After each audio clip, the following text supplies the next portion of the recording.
You are live. Good morning, everyone, and welcome to the December 7th work session of the East Hampton Town Board. Carol, would you please read the roll call?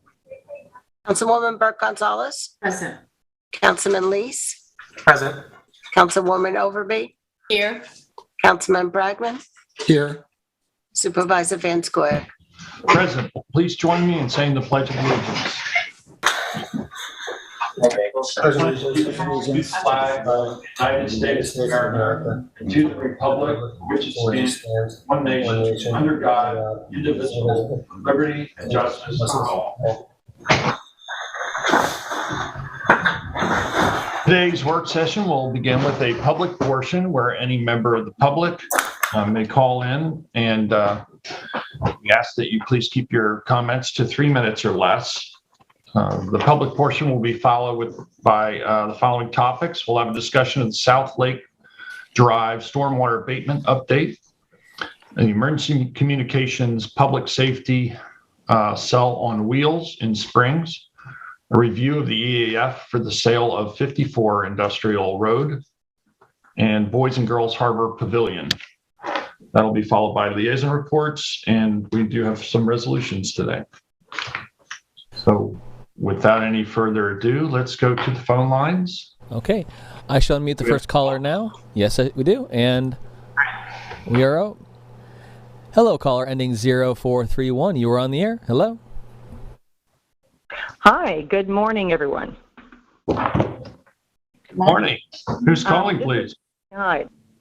Yeah, this is Catherine Sly. I was giving you guys a call this morning because I just noticed this morning on the budget or on the resolution, a budget modification for the airport that specifically says it's increasing Cooley LLP, who is your airport litigation counsel who specializes in the closure of airports, that you're increasing it from $400,000 to $1 million. That's a 2.5 times increase and is about the same level as the attorneys were being paid during the active litigation before the courts in the Second Circuit and Supreme Court.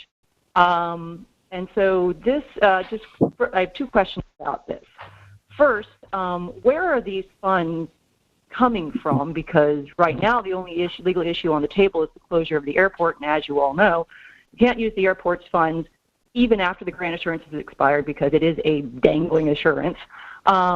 That you can't use those funds for the closure of the airport. So my first question is, where are those funds coming from? And then the second question is this a signal to everybody in the aviation community that the town does not intend to follow the guidance of the FAA, the Suffolk County, Southampton, everybody else, its own constituency, Montauk United, everybody who has said, hold your horses, develop a plan, come up with a comprehensive and transparent plan before taking any action, and instead you're just going to move forward and then let your attorneys fight it all out in court. So those are my two questions. Yeah, so Catherine, the budget modification is to cover expenses that are incurred by Cooley and also subcontractors working through Cooley, which includes those outside consulting firms that were developing the diversion study, et cetera. So it's not all in legal fees, and we believe, and the money is coming as a transfer within the airport fund. So okay. I think that's yeah, that answers question number one for sure. Will those amounts that are being paid to the subcontractors be delineated anywhere so that we can kind of have a transparent look at, okay, this went to this consultant in connection with the studies that were performed versus these are funds that are going to be spent towards the closure of the airport?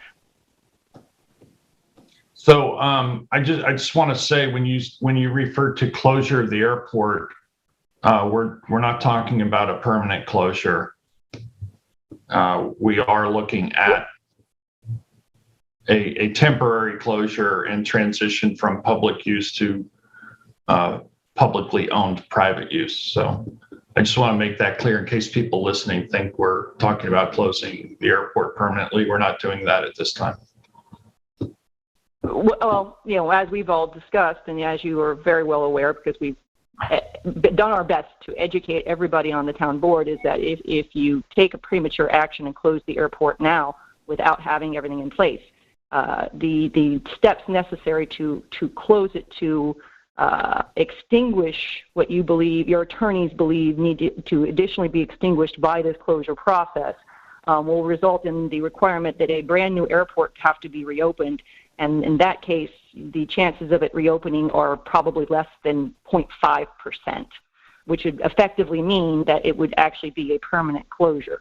So like I said, we wish the community, your constituents would like to know whether or not this is a signal that you're increasing the litigation budget to your litigation attorneys, that you intend on proceeding forward with this effective permanent closure by not having in place any plan in place yet in advance of this, what you're calling a temporary closure. Yeah, I mean, this is to cover bills for the year 2021 for the most part. We have encumbered bills that I think will total close to, it'll be under $1 million, but we're raising the cap in order to be able to pay those bills that are already incurred. And again, Okay. Will this roll into 2022? Well, we do have a budget for 2022 that we just approved. Okay, how much is that? Do you know? I believe it's $1 million. Got it. Okay. All right. Again, well, these funds are from the airport fund, and they're not taxpayer funds. They're generated by revenues at the airport. I'll make that clear as well. And you know that the FAA has already opined on this, and it's already said that you can't use those funds to close the airport. So if they're just being used for studies, obviously that's an acceptable use, but not for the closure of the airport. I don't agree with your. Yeah. Okay. Thank you, Catherine. Appreciate you calling in. Can I also say that it should be noted that? Can I also say that it should be noted that increase, we're increasing the PO to $1 million. That only covers bills and invoices through the end of October. That we'll need to, do another resolution once we know what the invoices are for November and December. Okay. It's good to know that these are already paid issues. We're just looking to see what the plan is for next year and where that lies. So thank you very much. Thanks for calling in, Catherine. Have a good day. I'd also like to comment, though. Catherine refers to these as our litigation attorneys. They're our aviation attorneys. I don't believe that they've had to litigate anything yet. It was Kaplan Kirsch that was our litigation attorneys. I think that gives the community the wrong reason for us to have Cooley and Associates as our attorneys. So I just want to make that clear, that we hope that there is no litigation. So we hope that the litigation does not come from the community. Yeah, the committee can read the May 18th, 2017 resolution that said that the purpose of hiring Cooley was because of their success in closing the Santa Monica airport. That doesn't matter. And you remember that, of course, because you were the one who said that you believed that he should be hired based on his resume. I'm not disagreeing with that, but they're not necessarily our litigation attorneys at this time. They are our aviation attorneys. It's semantics, but I think it's important for the community to understand that we are looking towards. Yes.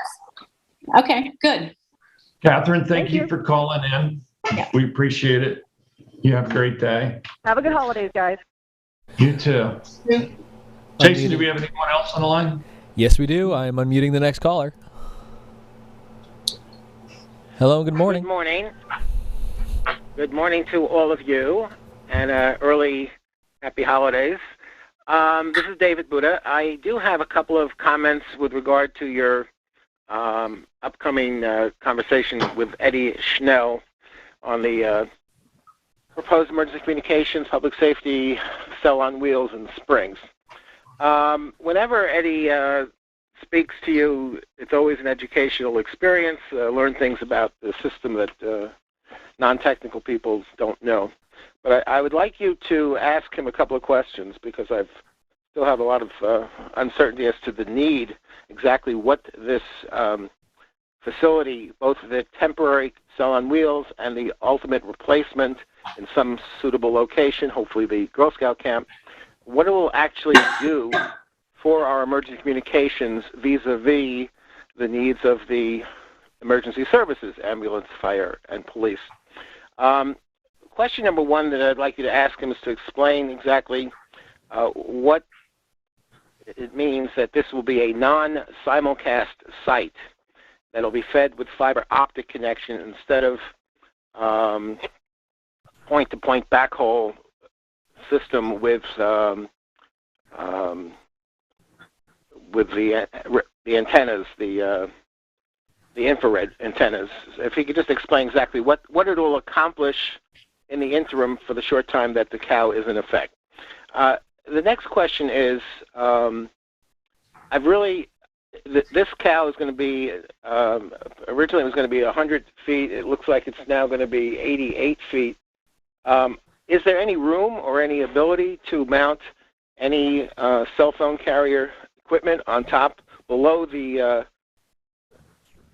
town's need? I'm not sure what it is, how it's going to work with this this fiber optic connection. It doesn't seem to need an antenna, so I'm not exactly sure how it works. But we have 3 major cell phone carriers left in this country, and originally you were talking about providing room for 2 of them to share this temporary tower. So I'm curious to know whether that's still the plan. But then the bigger question, which I really would like you to ask him to opine on, is we have an existing system of what are referred to sometimes as 5 legacy towers, which are fed from the 2 communications locations at the town police department and at the village emergency center where the dispatchers work, and they feed their signals, their communications, into the 5 legacy towers that the town has had. And according to Eddie's report to you in July, the new system is currently providing the same coverage as the old system. However, the capacity and reliability are greatly increased. So my question is, if the current system is working satisfactorily, what really is the need for additional tower locations in Springs? Is the backhaul system merely just a backup, or is it an essential part of the emergency communication system? The fire departments, such as Springs, when they speak, they say there's a need for them to have their own service, and I'm not sure, according to Eddie, they're not even licensed to do so. They have local fire departments, such as Springs, as what they are sometimes referred to as a backup or low-band system, and I'm not even sure how that functions with the town's new 700 megahertz system. So there are a lot of questions, and I hope Eddie will cover a lot of this territory and give us additional education on the topic. Thank you very much. Thank you, David. I could answer some of those questions, but if you'd like, we'll just wait till Eddie gets on and we'll ask them. Whatever you prefer. Whoever has the information, share. Okay. As far as the cow goes, it can cover emergency communications, and it would allow us to improve that service throughout Springs. The biggest problem is that it doesn't have a backhaul backup, so that if something goes down, it can't receive the microwave directly. So that's why it's called a non-simulcast site, I believe. But we'll make sure that Eddie gives the expert rendition of that. So thank you. Thanks for calling, David. You're welcome. Do we have any other callers on the line, Jason? Yes, we do. Moving on to the next caller. Hello, caller, ending 7567. You are on the air. Hi, good morning. Thanks for taking my call. It's Joe Sigilia. I'm also calling from the Spring. And similar to David, I'm calling about the cow and the emergency communications system update. First of all, just to hear about the update, and also I think it would be helpful for everyone if we could get an update on the permanent tower and the negotiations with the Girl Scouts and American Tower, which I know Councilwoman Burke Gonzalez has done in the past. If she or someone else could do that either now during the public portion or later during Eddie's presentation, I think everyone in the Springs would appreciate that. Sure. Thanks, Joe, for tuning in. And, we'll have Eddie give the full presentation on the cell on wheels and the whole discussion surrounding that. As far as our negotiations with American Tower, they are proceeding and we are working to finalize an agreement. And hopefully we'll be able to talk about that in greater detail very soon. Okay. Any more of an update other than that? I know in the past couple of meetings, Kathy's given more detailed information about what the issues are and when and how they might be resolved. Is there that kind of detail available today?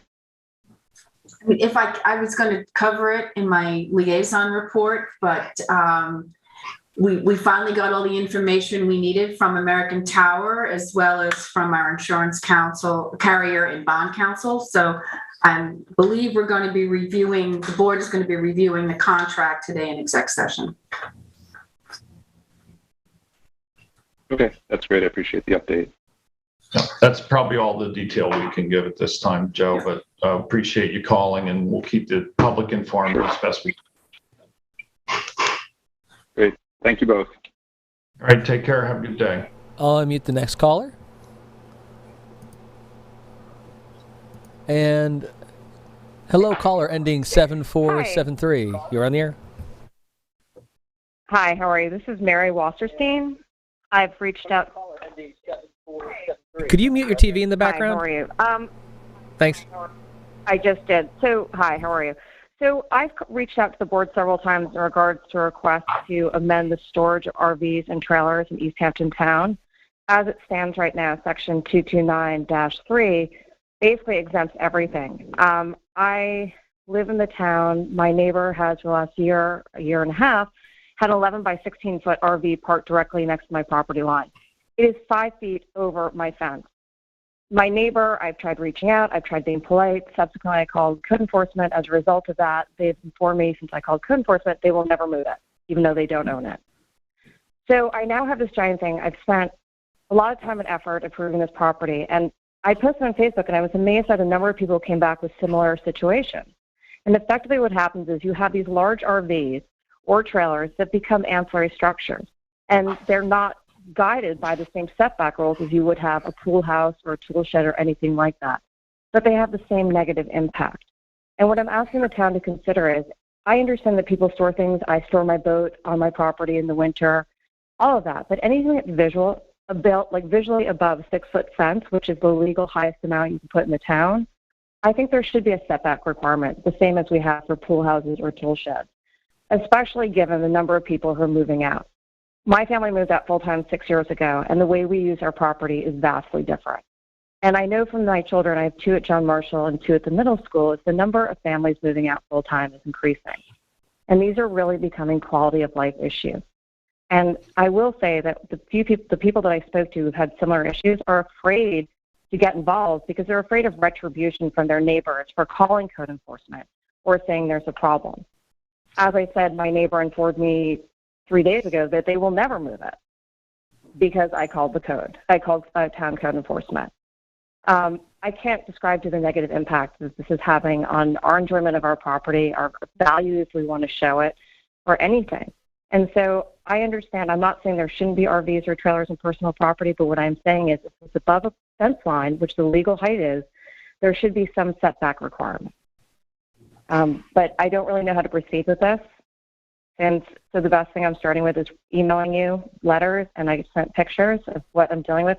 And I will say I'm certainly not the only person, and as the town continues to expand its year-round population, these are going to become bigger and bigger issues. I appreciate everyone listening, and any guidance of what I should do to maybe help move this forward or get people more involved would be wonderful. Mary, thanks for calling us.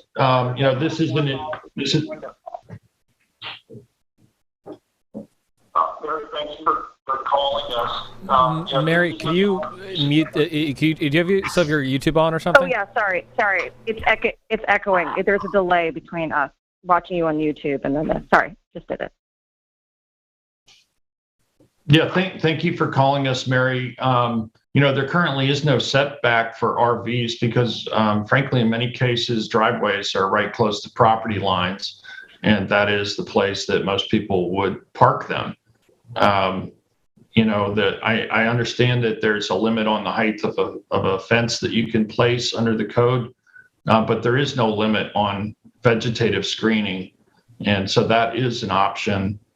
Perhaps for many, and again, any change would be town-wide. So the ability for somebody to store, their RV or boat or whatever it is elsewhere in the property may not be available. They may not have that option other than their driveway. So I think it's something that we're aware of. There may be other remedies other than a code change. And again, maybe vegetative screening is an option there. I fully appreciate what you're saying. I've already spent tens of thousands of dollars doing this. And what the problem I'm running into, and I know I'm not the only one, is this isn't being stored in the driveway, which I understand that there's an exception. This is literally being stored in the back of a property. So it's the same way, and they become effectively ancillary structures. Because there are these huge, massive things. No one would be allowed to build a pool house or a tool shed that close. I understand about driveways if there's no other thing, but I also think there has to be some consideration given the size of the property or setbacks requirements or even RVs that are there indefinitely, things that haven't moved in a year. I'm not talking about seasonal storage of boats. We all do that. Many people do. Like I said, I do. But this is something that we're going to be going on a year and a half. And I've been informed will never move.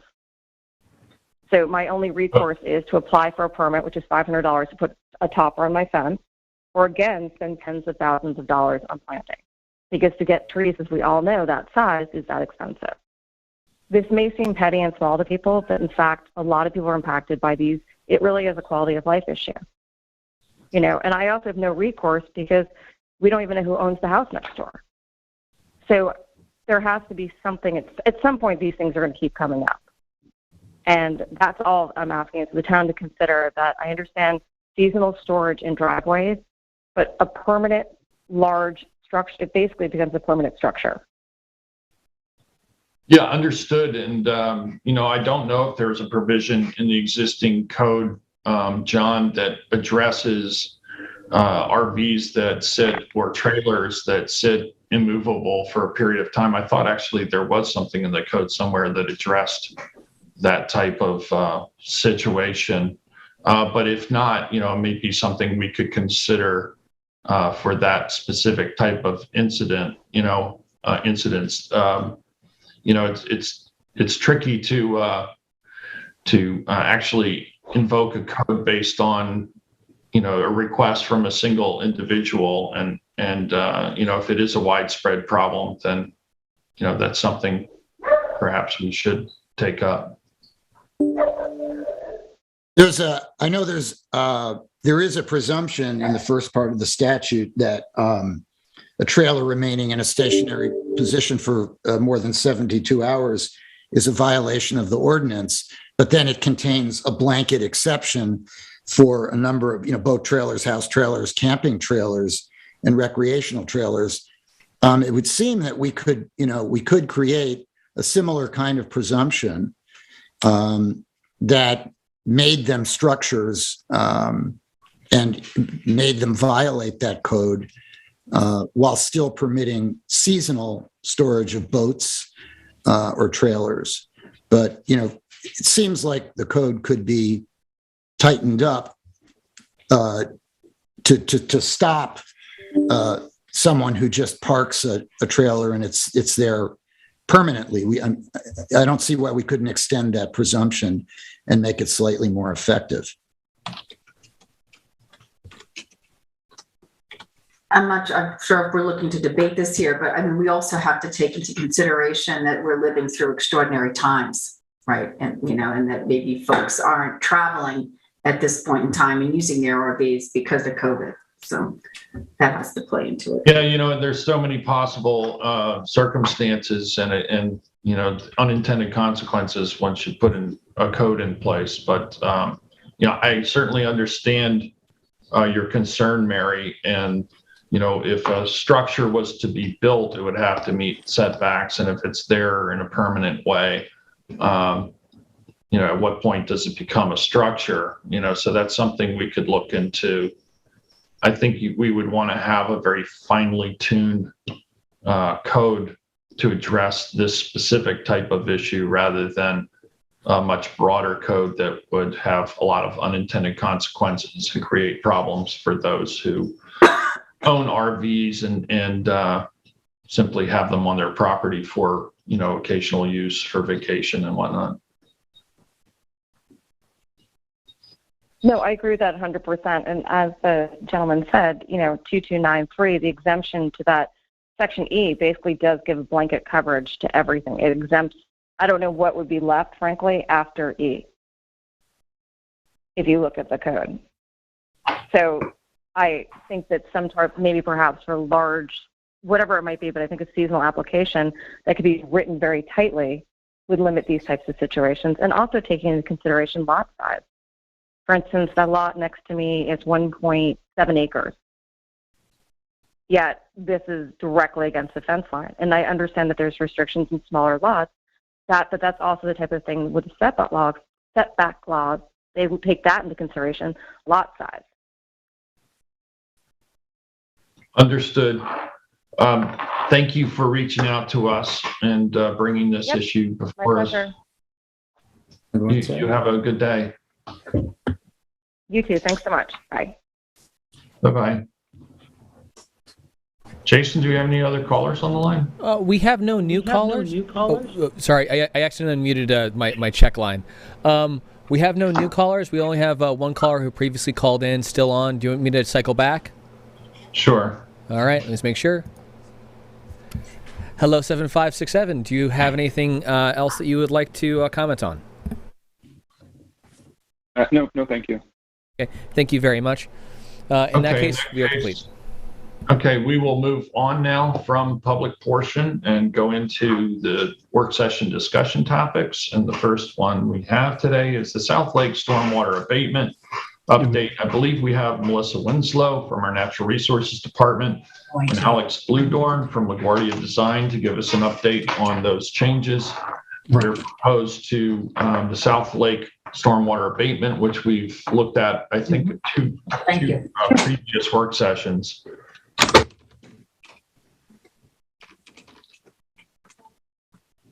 Morning, town board members. Good morning, Melissa. Good morning. How are you? I'm here with Ian Hanbach from LaGuardia Design Group. I have a PowerPoint to share with you.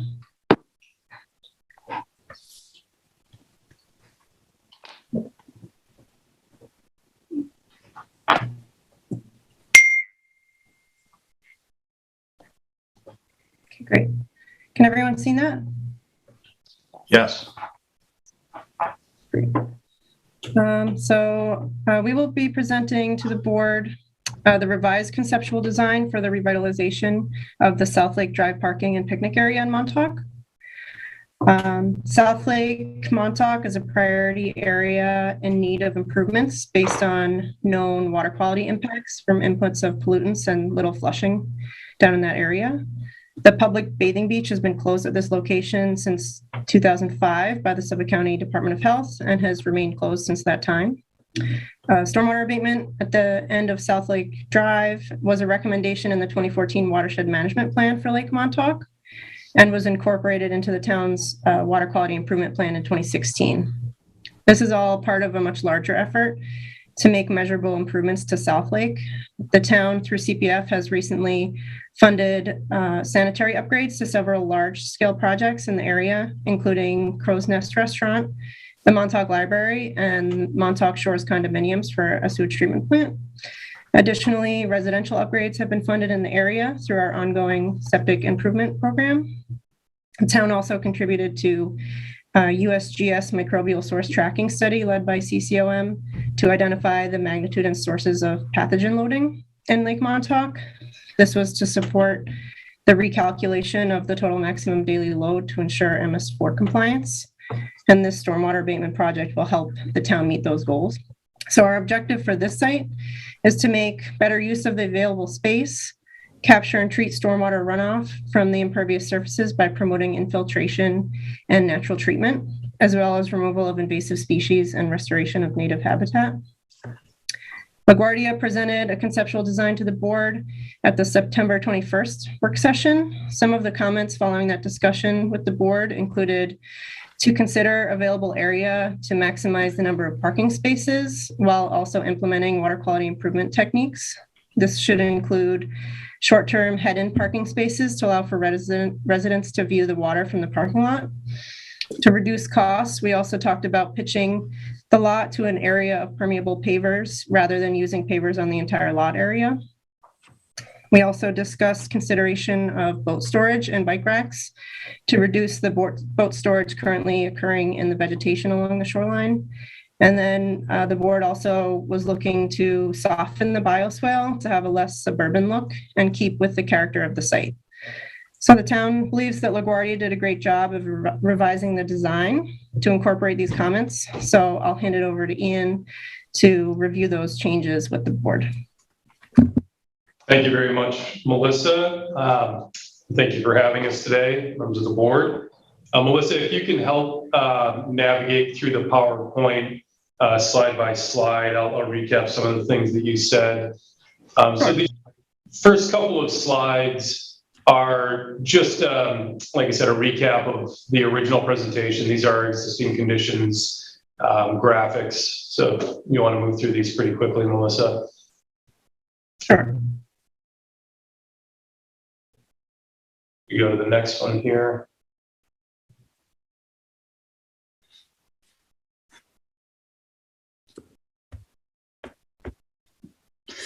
This is our overall context plan, the existing conditions. You can see in green, dominated by the non-native invasive species along the shoreline and the perimeter of the property.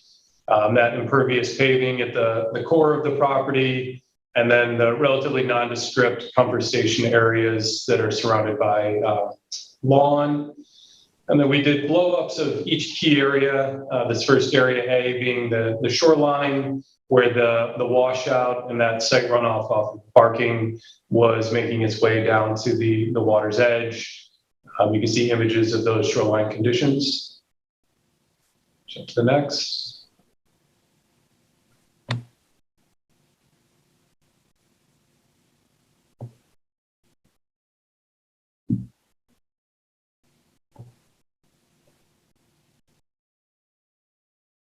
Did we lose A the little bit connection of with a you? lag.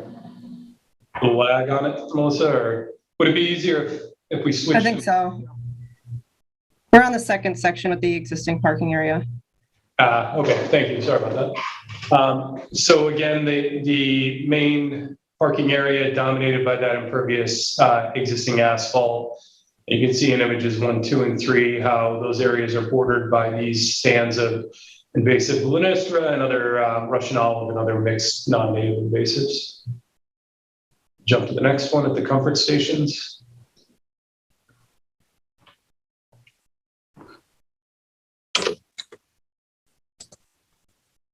Should be on that one. Yeah, I apologize. Our computer may have a little lag on my end. Time for an upgrade. And then finally, those existing comfort stations, of which that composting toilet is being proposed to be removed. And again, just the surrounding vegetation at those comfort stations, lawn in disrepair, and then existing mature stands of invasives that are actually outcompeting and choking out some of the more desirable natives like the cherries. And so, as Melissa had indicated earlier on the call, in response to the board's feedback, we went back and looked at the proposed site development and tried to find ways that we could soften its impact, give it a more natural feel. provide those overlook spaces that are so key to the existing parking area now and the way that functions, and also just expanding the parking in a way that's more functional. You know, if we're going to do this project, let's make sure that we can account additional parking and make the space function more efficiently. You could go to that plan, Melissa.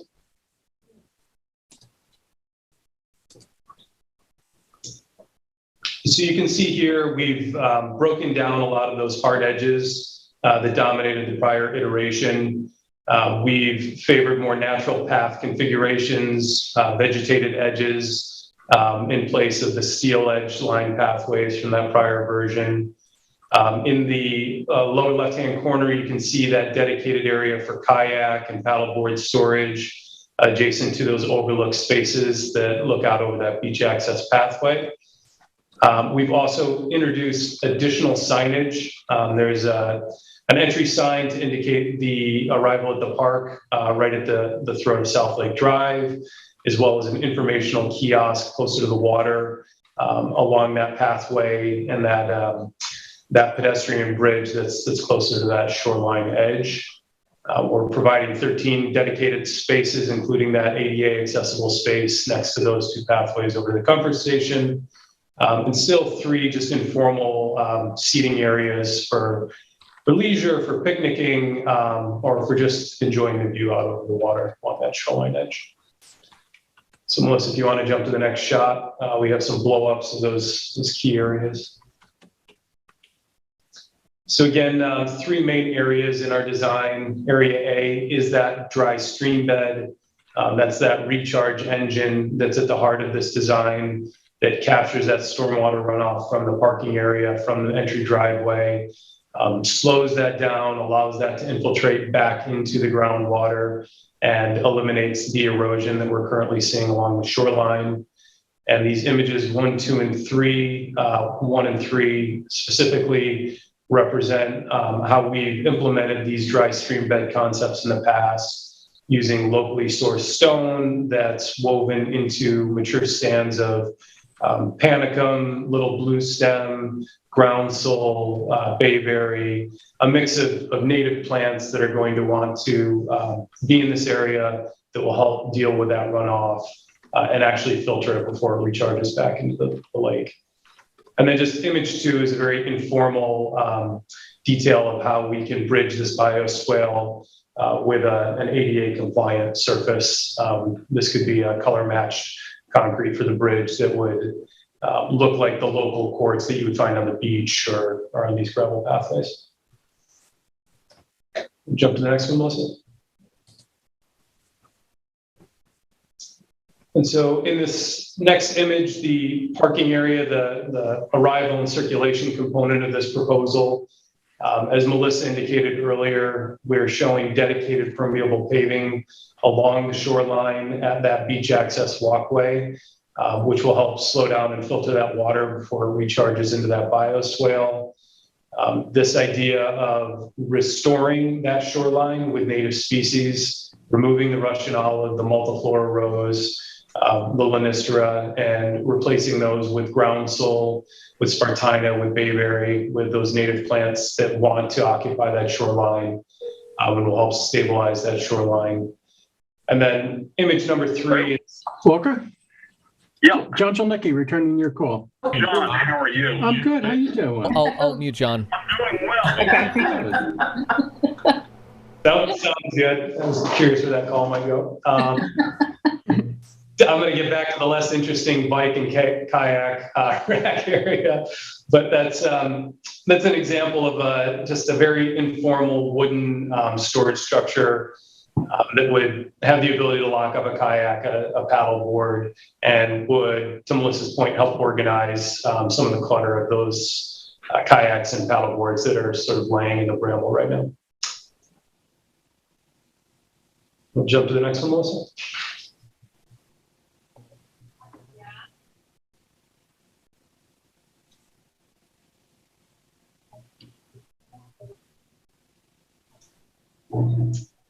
And then finally, this idea of the comfort stations and that landscape that surrounds that space.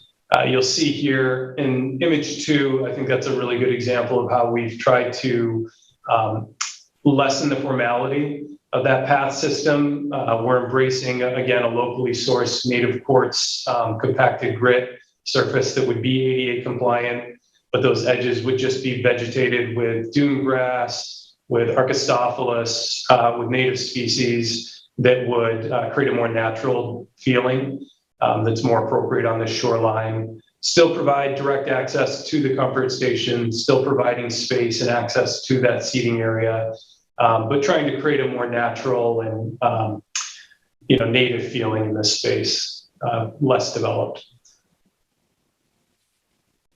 And then in closing, if you want to jump to the final slide, we've gone through and we took a look at some of the metrics for how this proposed development will improve the space.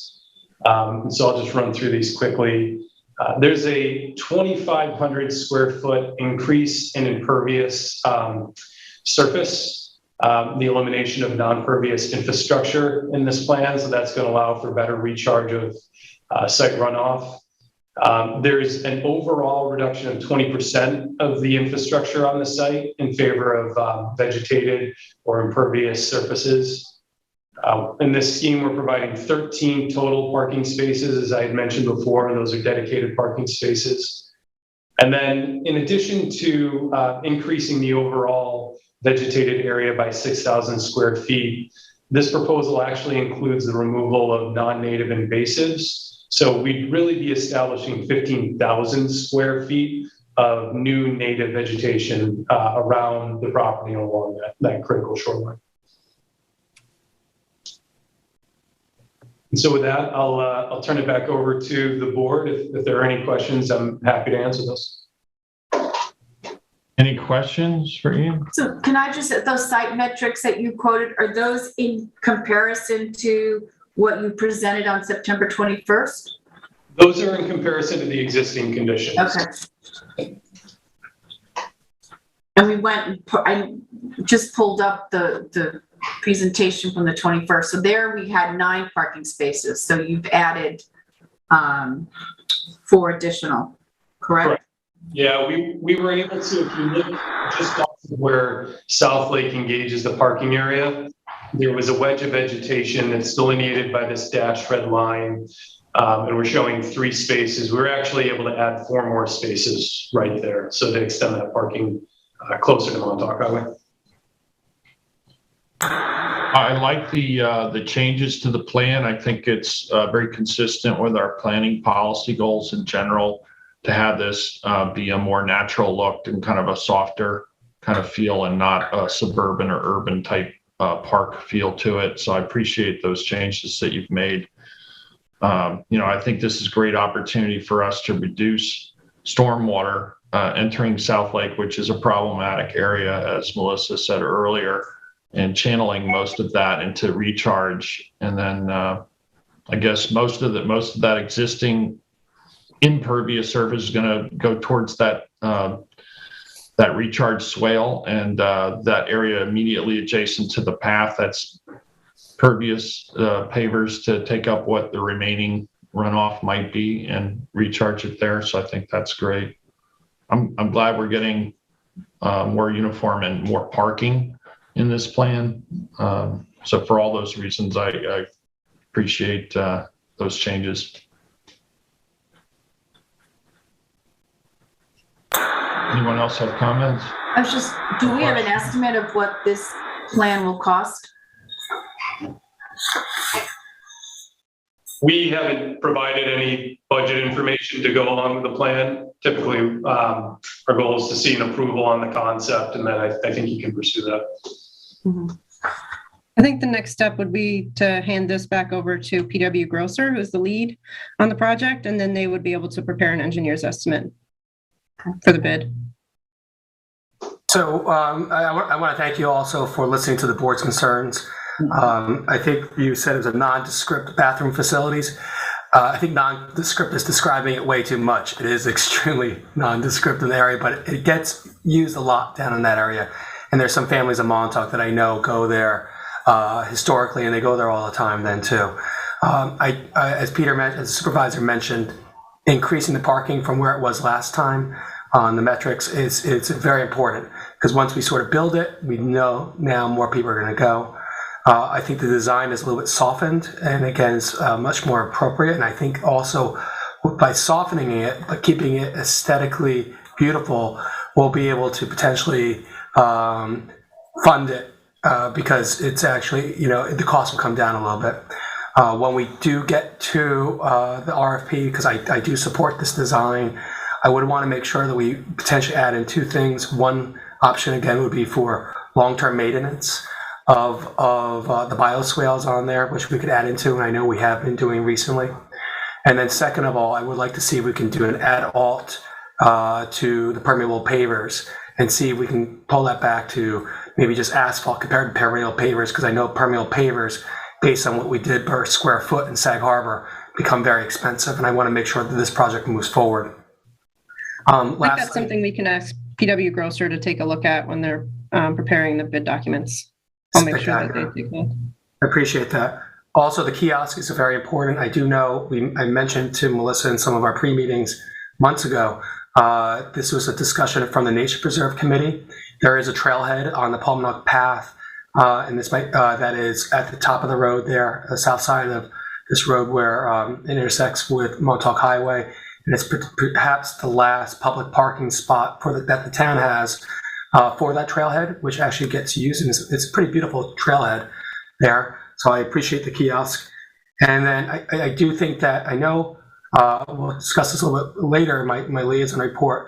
I know that this bathroom is on a priority listing for an IA septic upgrade. So Melissa, I would like to continue working with you to try to get engineering potentially for an IA septic upgrade, and we can do it as a total package, because it could be a little bit of a shame to not do that prior to the installation of this potential design.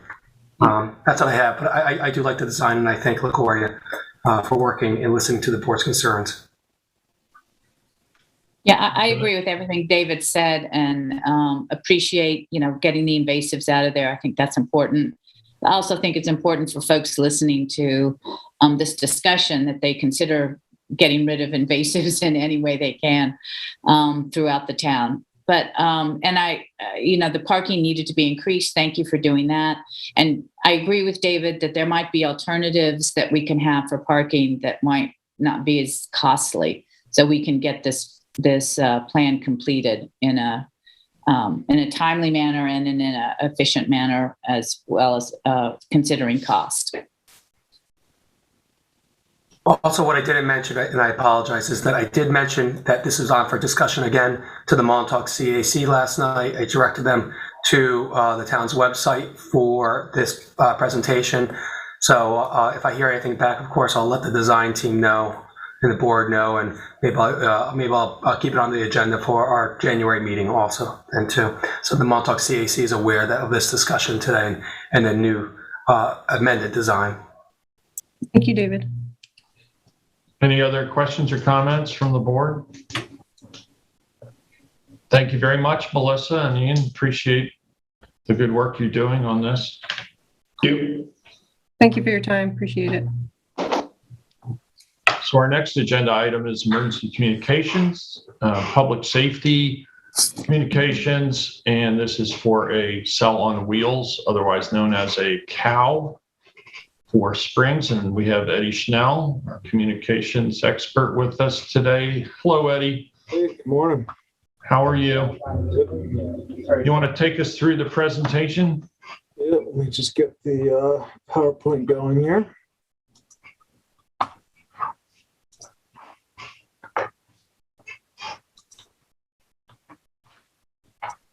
Come on. There we go. All right. So what we're looking to do here today is provide emergency communications radio coverage, which is police, fire, ambulance, other government agencies, to improve coverage in Springs. The way we're looking to do that is with an approximately 88-foot tall trailer-mounted tower. The site would be reliant on fiber optics for backhaul With the short, lightweight tower, microwave point-to-point is not an option. So that does change some of our parameters versus a full site, which I'll talk about later. I know Mr. Buda asked about them. So search parameters for a site for this, to avoid a site plan review, the town has to own the property. To expedite, we're also looking for a cleared area, overhead power and fiber optic cables. Needs to be north of Woodbine Drive, and it can't be a deed restricted property, CPF, preserve, etc. So these are some pictures of different types of cow trailers. I'm not sure exactly which one Suffolk County has. Apparently they have more than one, I'm finding out. So, but what this is, it's a trailer, you pull it up and the tower flips down, you bolt your stuff to it and you crank it up. And it sits there. It would get hooked up to the electric grid. So although they do have a generator, it's like any other site. The generator runs when the power's out. It's not a full-time deal. So Eddie, there would be no antennas on it then? Is that what you're saying? There would be whip antennas on it. Whip antennas. A dish, microwave dish. And we would be sourcing this from Suffolk County? Yeah, so apparently Suffolk County has multiple of these, I'm finding out, and they've offered to loan us one for this project. Great. And so at the top of the tower is where the antennas would go, and then it cranks up into position. So you don't have climbers, you don't have bucket trucks, you don't have all that stuff. These are designed for rapid deployment. Usually, what the county has them for is hurricane response, etc. So some of the options that we've identified, the first one is Maidstone Park. There's this area south of the ball fields outlined in blue on I call it the exit road. There's right next to existing telephone poles that have power, and the fiber optic is right at right where the road splits. So it's not a big deal to get fiber into there. One of the next options, there's some cleared area at the Springs Library. It also has overhead power and fiber along Springs Fireplace Road. Much more cramped situation over there, and we have to do some fence work to get the trailer in, but not a big deal. The next option is the parking lot at the Gann Road launching ramp and Marine Patrol facility. That also has power and fiber on the edges of the parking lot overhead, so there's no problems there. So those are really the three good options that we found. I've got here a list of sites that I looked at but didn't work for various reasons. Town owns some property along Woods Lane that's cleared, but there's all underground power over there. The dog park keeps coming up. Not only is there no overhead power, it's also CPF, so you can't touch it. Springs Park. Yeah, Spring, quickly known as Dog Park. Crandall Street, Lincoln, or the Woodlands, whatever you want to call it, there's no overhead wires there. We'd also have to do clearing at that location. Gerard Drive, everybody knows how that floods. Louse Point has no overhead wires. Landing Lane's no overhead wires. The Acabonic Solar Farm keeps coming up. That's too far south. And we also found a property, Talmadge Farm Lane at Springs Fireplace. GIS said it was clear, but it turns out it's preserved. So those, I'm going to get out screen share now. So those were the sites that we came up with as options. Maidstone Park, the Springs Library, and Gann Road. The good news is that we don't need a decision today. The bad news is that's because we have to wait 2 months plus for the equipment to show up once we finally order it. Mm-hmm. So we're putting this out there. The next steps to move forward would be to get the equipment ordered. And then once we decide on the final location, to get power and fiber ordered and moving along, so that once the equipment's in, we can get it deployed quickly. Eddie, do you have an estimated timeline if we move forward on that to operational date, that early in 22? Yeah, it would definitely be ready for the summer season at the worst case, but Motorola is still quoting 2 months for the equipment to leave the factory. It's probably another 2 to 3 weeks from once it arrives on site to when we have it all assembled and put together and have the power company come out and hook it up, etc. So probably March, April timeframe is the soonest we could expect it to be operational. Yes. And that's quickly. Does elevation or clearing take part in any type of siting of this? Is there's an increased elevation or better clearing? Does that make the system work better? Increased elevation is always better. I think Maidstone Park, out of the 3 options, was the highest of the 3. Clearing was just solely to be expeditious to deploy. If we don't have to cut down trees and bulldoze the stumps out of the way, that's just that much less work we have to do. So Gann Road's probably the lowest elevation, being nearly at sea level. Yeah, Gann Road and Springs Library are about equal. Maidstone Park has a slight advantage. Additionally, the library property is also within the historic district, I believe. So yeah, that might be a consideration as well. Kathy, did you have a question? Or Yeah, well, a couple things. One is, this came about after my November spring CAC meeting, and we're not having a meeting in December. So I think we're going to be communicating via email and trying to get input from the CAC. But I was wondering if we could go through David Buddha's questions. And I tried to take copious notes. I may have missed some, but do you want to just go over again, Eddie? David asked, what is the need and what will it accomplish while in effect? So right now the system is on the original 5 sites from the 90s, which provides the coverage from the original 5 sites from the 90s, which has major holes in Montauk and major holes in Springs and major holes in Northwest. So what this provides is immediate coverage to Springs until a permanent tower is ironed out and constructed and goes through site plan, whatever it needs. So this is there until that happens and we're able to get because not only once we have the tower standing at, say, the Girl Scout camp, once they hand over the keys for us to start, then we need to go through the whole construction process on our side to put all of our equipment in, which is going to take months probably 3 to 6 months, assuming that we order the building on time. And right now, and I guess I can touch on 9 simulcasts. So the 5 towers we have now are what are known as simulcasts. And what that is we have 7 frequencies. All 7 are coming from all 5 sites. And when we have privately owned microwave, which is what we use for all of our other sites, we control the timing and delays. So that makes simulcast possible.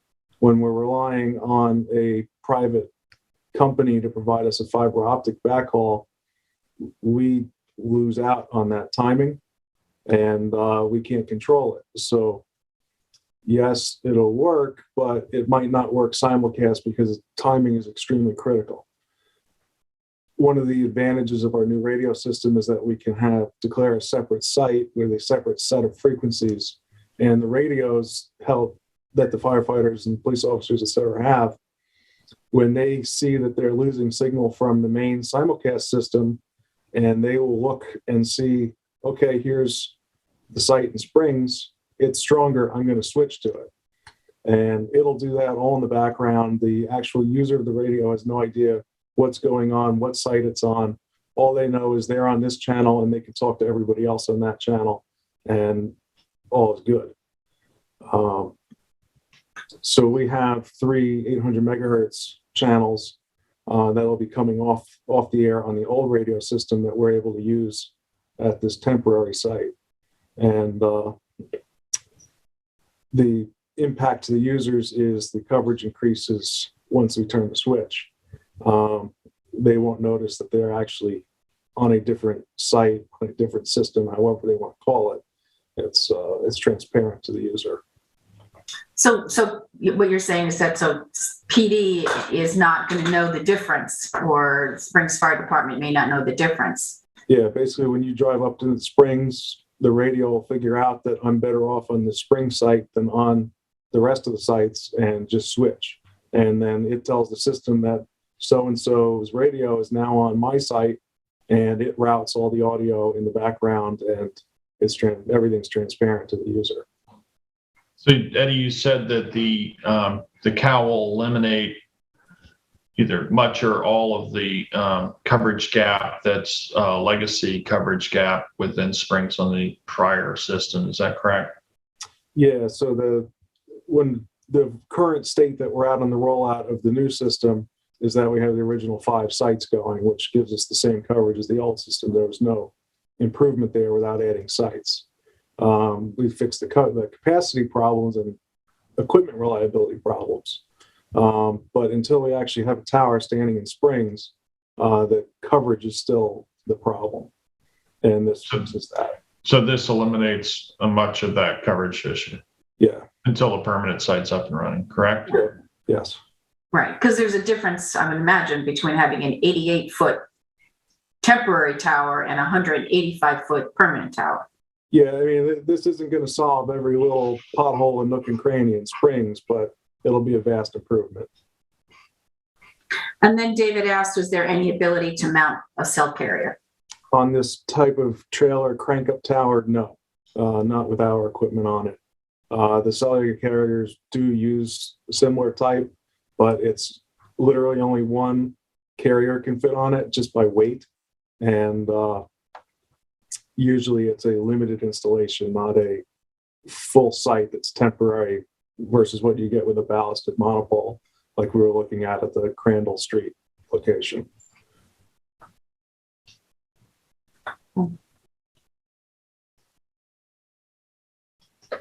So what's your timing? Right now, what your ask of the board is to order the equipment. Correct? Yeah, that would be the best step. If we could get the purchase order cut as soon as possible, if we want to move forward, that would really start the timeline moving. Because until we do that, we have a hard fixed timeline of it's plus 2 months. Okay. And we need an agreement with Suffolk County. Yeah, we'll have to iron that out, but we've got time for that because until the equipment's here, we don't need the physical tower. Well, we may not need it till it's here, but I don't want to get to a point where we don't have one available when the equipment shows up. Yeah, we probably should work on that concurrently. Yeah, order of the equipment. And I know what parking lot they keep it in, so we can go borrow it. And the equipment that we're ordering for the cow will then get transferred and be utilized on the permanent tower. Yeah, so all the equipment is the same as what would be in a regular site. There's just less of it. So everything's reusable, whether it goes to a permanent site or we move the temporary site to fill in other coverage gap problems, which we can talk about at a later date.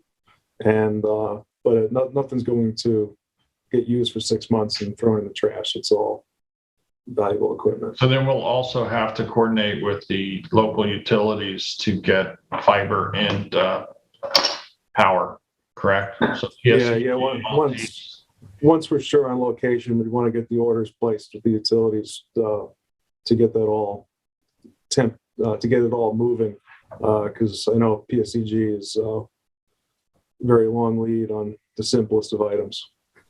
Well, based on, go ahead, Kathy. No, so then I guess that my question is then what is the kind of the drop dead date for us to decide the location? Since we have all these other things we need to, coordinate. I would say it'd be good to have it done in this calendar year. Okay. And then, go ahead. Sorry. No, I was just going to ask about, so now we've got a trailer with an 88-foot tower or lattice tower. I would imagine we need to secure it. And what does that look like? Rental fence. Like a cyclone fence? Uh, Chain link fence? Chain link? 6-foot chain link fence or something? It's a chain link fence, but it's just on pads on the ground. It's not like dug in and cemented. Okay. Okay.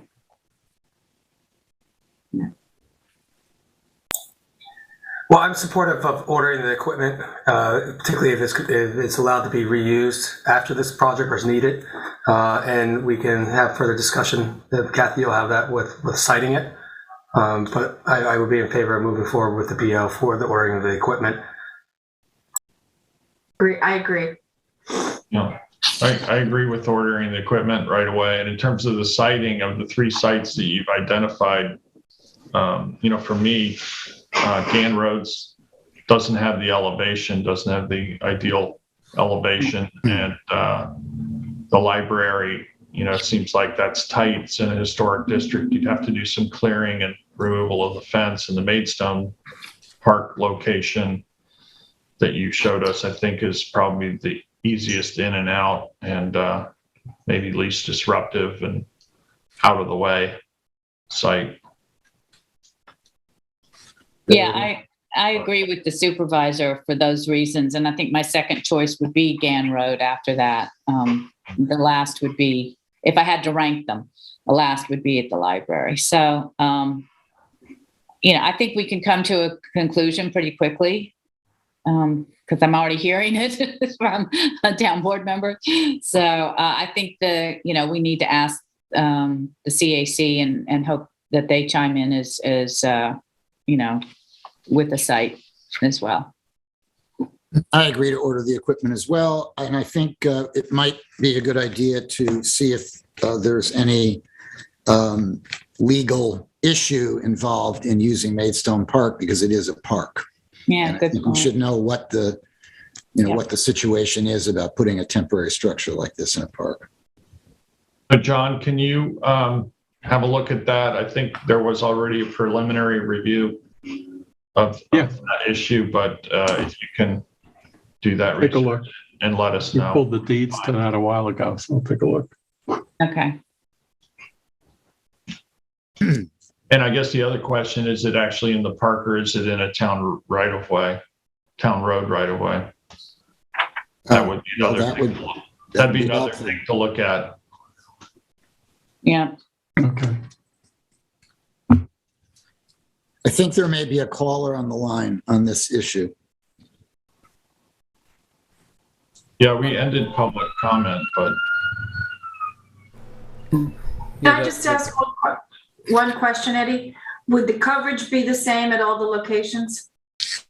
Yeah, it's more or less because none of them are really at the high point in Springs. So Maidstone Park doesn't give you a little bit more coverage, or it's the same coverage Gann Road versus Maidstone Park? Yeah, it's negligible difference. Okay. Thank you.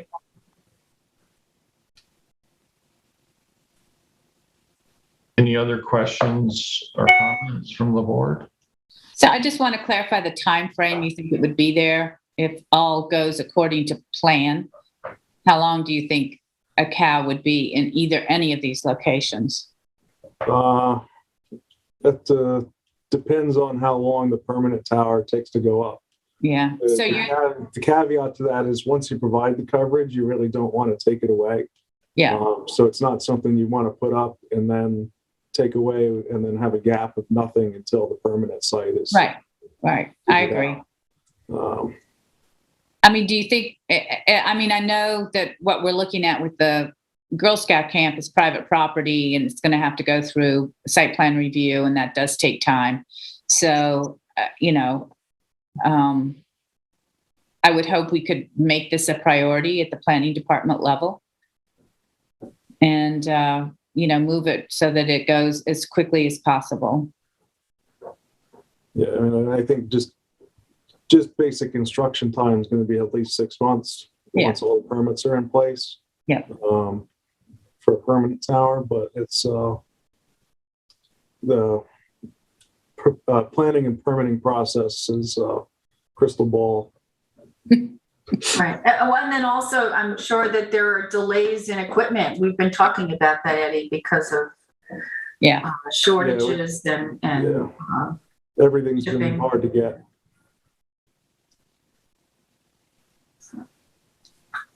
That plays in.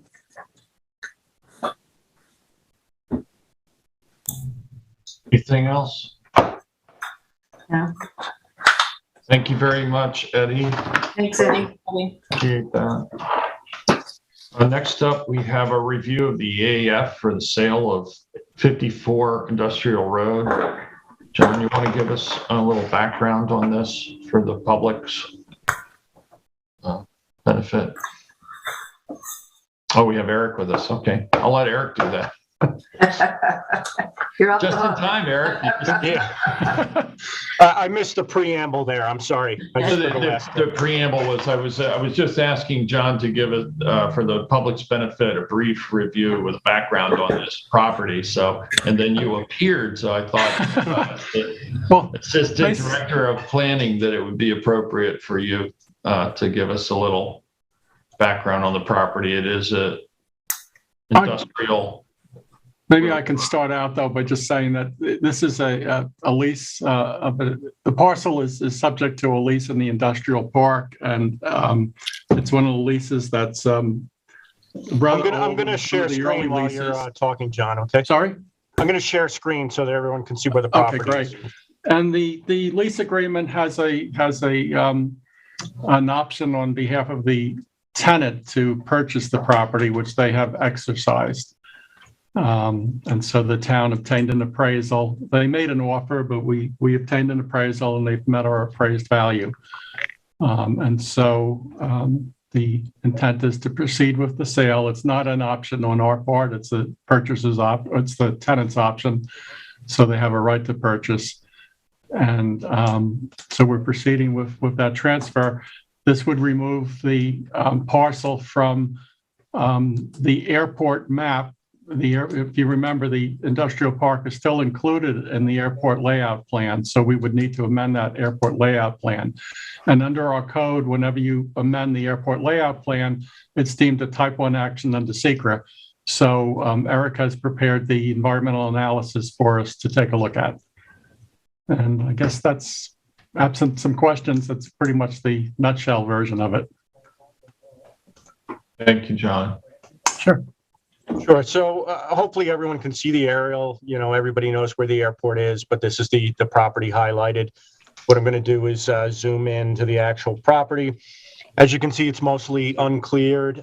This is a 6,000 square foot warehouse building that was given approval by the planning board in 1996. That lease that John was just speaking about was signed in December of that year. This was actually approved in 2 phases. One was first to build this building and associated parking.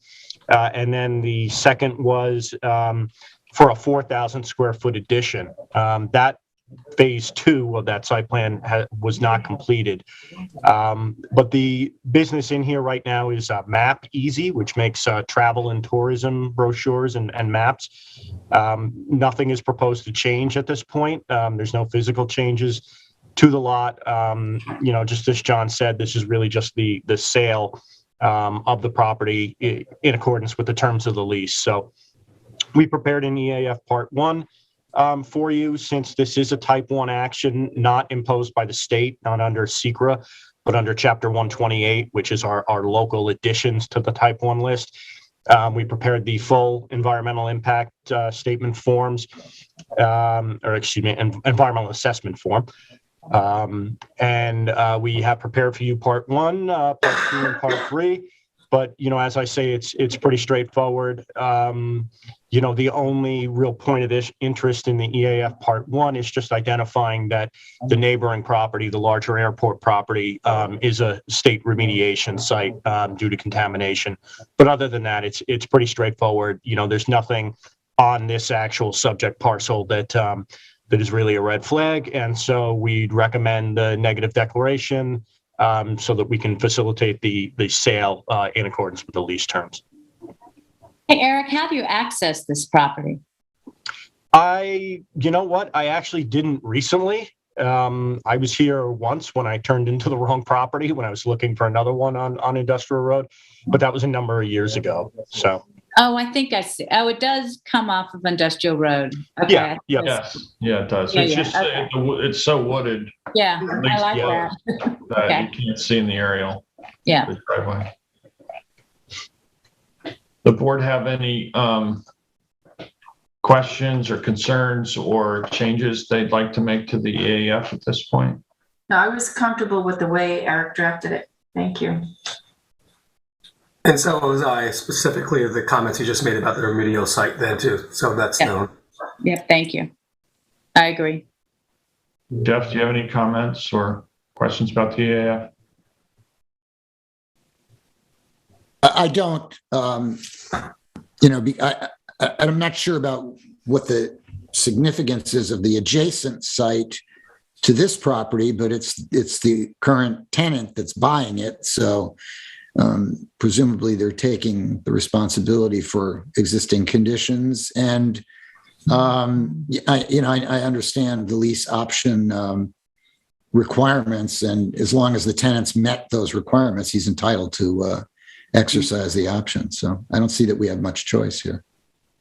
Right, I agree with Jeff and everyone else's comments on this.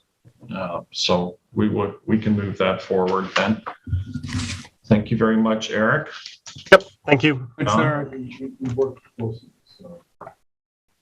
Jason, do we have Dennis Fabizak in the waiting room? Yes, we do. And I believe we also have John Rooney? Yes, we do. Okay, great. So we wanted to give the board an update on the Boys and Girls Harbor Pavilion discussions and bathroom comfort station facilities. Boys and Girls Harbor, as we discussed before, recently in adopting amendments to the management plan, is in total about 57 acres of land on the west side of 3 Mile Harbor. And it's the site of the former Anthony Duke's Boys and Girls Harbor camp, which was primarily, I think, operated from the 50s right through until the early 2000s, Jeff, maybe? Yeah, I think it was the early 2000s when the 57 acres was finally sold off. I think 2003, if I remember. Right. I think Jay Schneiderman was supervisor then. And so this site is really somewhat underutilized. Most of the structures have been removed that were associated. In fact, now they've all been removed. There was discussion about retaining the mess hall to use as a pavilion and to try to refurbish it and repurpose it. And ultimately, it was determined that that structure just wasn't sound and it should be removed as it became an attractive nuisance. And initially, we had thought, working with the Town Property Management Committee, we had thought that having the pavilion in that location because of that existing building was the best spot. But once it was demolished, we decided the committee recommends that it be moved up to the old basketball site near the entrance of the park. That makes a lot more sense. But I'll let our chair of the Town Property Management Committee, Dennis Fabizak, present a brief PowerPoint giving you some more background and the direction the committee is recommending. We also have John Rooney, who's our director of recreation as well. Take it away, Dennis. Good afternoon. I'm going to give you a brief overview. Here's the timeline that Peter and Jeff mentioned, beginning in 1954 when the camp originally moved to the property, and the ropes course was installed in the 90s. Most recently, in 2020, the final building was demolished, which was the mess hall. At the time, the Property Management Committee chose to recommend to the town board keeping the chimney because we were looking at putting a new structure there and thought that would be a good thing to preserve. In 2021, just a few months ago, as you know, you expanded the management plan for the property and made some provisions in it to provide for a different type of pavilion as long as, in addition to possibly removing some of the roadways and changing some of the uses. The Property Management Committee is now suggesting, as Peter mentioned, putting a pavilion closer to the road adjacent to the old basketball court and repurposing the basketball court, which we're calling a parking slab, as a parking lot. It's frequently used now by residents that are showing up to walk the trails of the property. It's off the road, but not too far off the road. It would require a 20-foot wide hard surface or gravel, according to the fire marshal. And we think that would be the easiest way and most cost-effective way to make the property usable. We would need to add signage directing folks around, to which parts of the property should be used, including where the memorial hall used to stand. These are some suggested ideas that we have from the Property Management Committee. There's currently a number of hiking trails that go around the property. We're suggesting that a paved walking or hiking trail could be added. Obviously not covering the entire property, but this would be something similar to the one that was just done on Buckskill, which would open up the use of the property to many more residents, including parents with strollers and older folks who have trouble walking on the uneven trails that are out there now. Improving the mowing on the lawn and doing it much more often, not necessarily for the entire field, but a portion of it, so it could be used more by folks for games of soccer and playing with children on the field. Installing some picnic tables, either on the field or where the mess hall used to be. I'll show you a photo in a minute that the area the mess hall used to be is a nice flat grass field now, and that would be a really quiet and nice spot for families to get together. And installing a swing gate at the end of the old basketball court where there is a dirt road, so that it could be used if we needed to bring vehicles into the back of the property, but it would be closed off for the general public. We'd also put split rail fence on either side of the basketball court so that you couldn't drive onto the field. Bushes if needed to screen the neighbors that are closest to that side of the property, which you'll see when I show the aerial, and possibly some bocce courts near the new pavilion. Potential uses could be an additional basketball court, a playground, fitness training stations like some multi-use trails have, trail map kiosk, similar to ones that the town has in other parks, mountain bike trail, species identification trail, which was done on the existing trail at the site, but it hasn't been maintained in a very long time, and it would be nice to see that updated. And a multi-user oval, something similar to a running track. The town residents can access the track at the East Hampton High School when the school's not in session, or when students aren't using it, but that really limits the time. So we thought a possible thing would be to have a public space that could be used anytime by the residents. Here are some photos. This is on the basketball court where folks can park right now, looking at the field. Obviously, it hasn't been mowed in a while. Here's another view from the same parking lot. There you can, at the top of the screen, you can see the dirt road where the swing gate would go. Here's an aerial looking back. It's quite a large field that we could use for recreational activity for the residents, and it's already cleared, so we wouldn't be, knocking down any trees. Right, you could see that indentation in the tree line there, just at the north end. Yeah. Where Springy Banks Road is, I believe that's Springy Banks. Yep, right up here. Here's where the mess hall used to be, and under that tarp is the fireplace. At this point, it could be considered a nuisance. Tony Lippman has welded it shut to try to minimize any damage to it and any potential damage it could cause to anybody playing with it. But this would be a really great area to put some picnic tables and to use as part of this park property. Here's an aerial with some things that Scott and John have drawn in. This is where the vegetative screening could be. As you can see how close the neighbors are to that parking area. And again, the possible location of a pavilion. The pavilions that we're considering at this point were approximately 40 feet by 60 feet, which was based on the number of cars and people that we thought could park on the old basketball court. And the pink line is the multi-use trail that we thought we could put in. Again, very similar in length to what the town just did on Buckskill. That's something that's been recommended consistently through the Disabilities Advisory.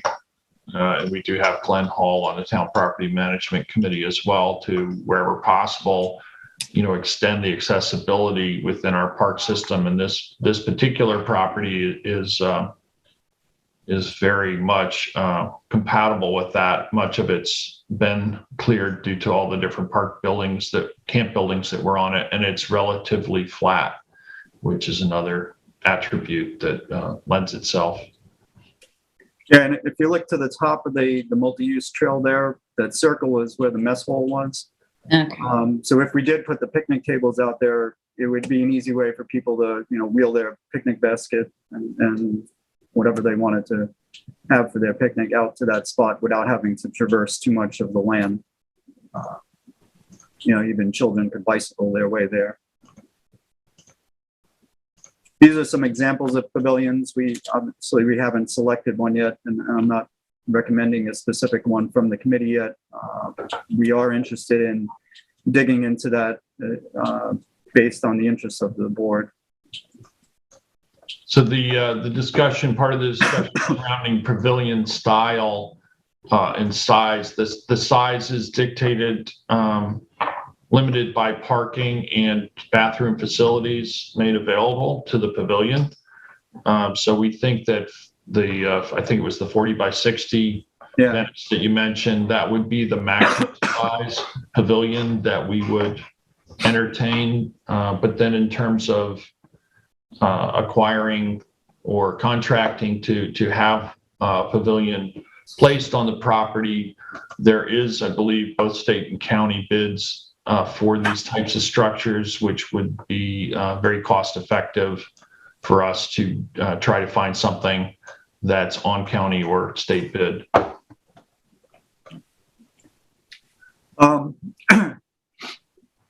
The three paved photos here are the trail on Buckskill that Peter provided to us. Excuse me. And then the dirt trail is similar to the way the trails look that go around the full property right now at Boys Girls Harbor. And we think this would really be a workable solution. The comfort station would be an IA system. In looking at the size of the facility, the pavilion and the parking, we're suggesting 3 stalls that would be single-use stalls. Excuse me. That's our short presentation. So we're looking for some direction from the board, and we're interested in really digging into specific pavilions that we could suggest, and moving the project forward with the hopes of having some of these things in place for next summer. Are there any questions or comments from board?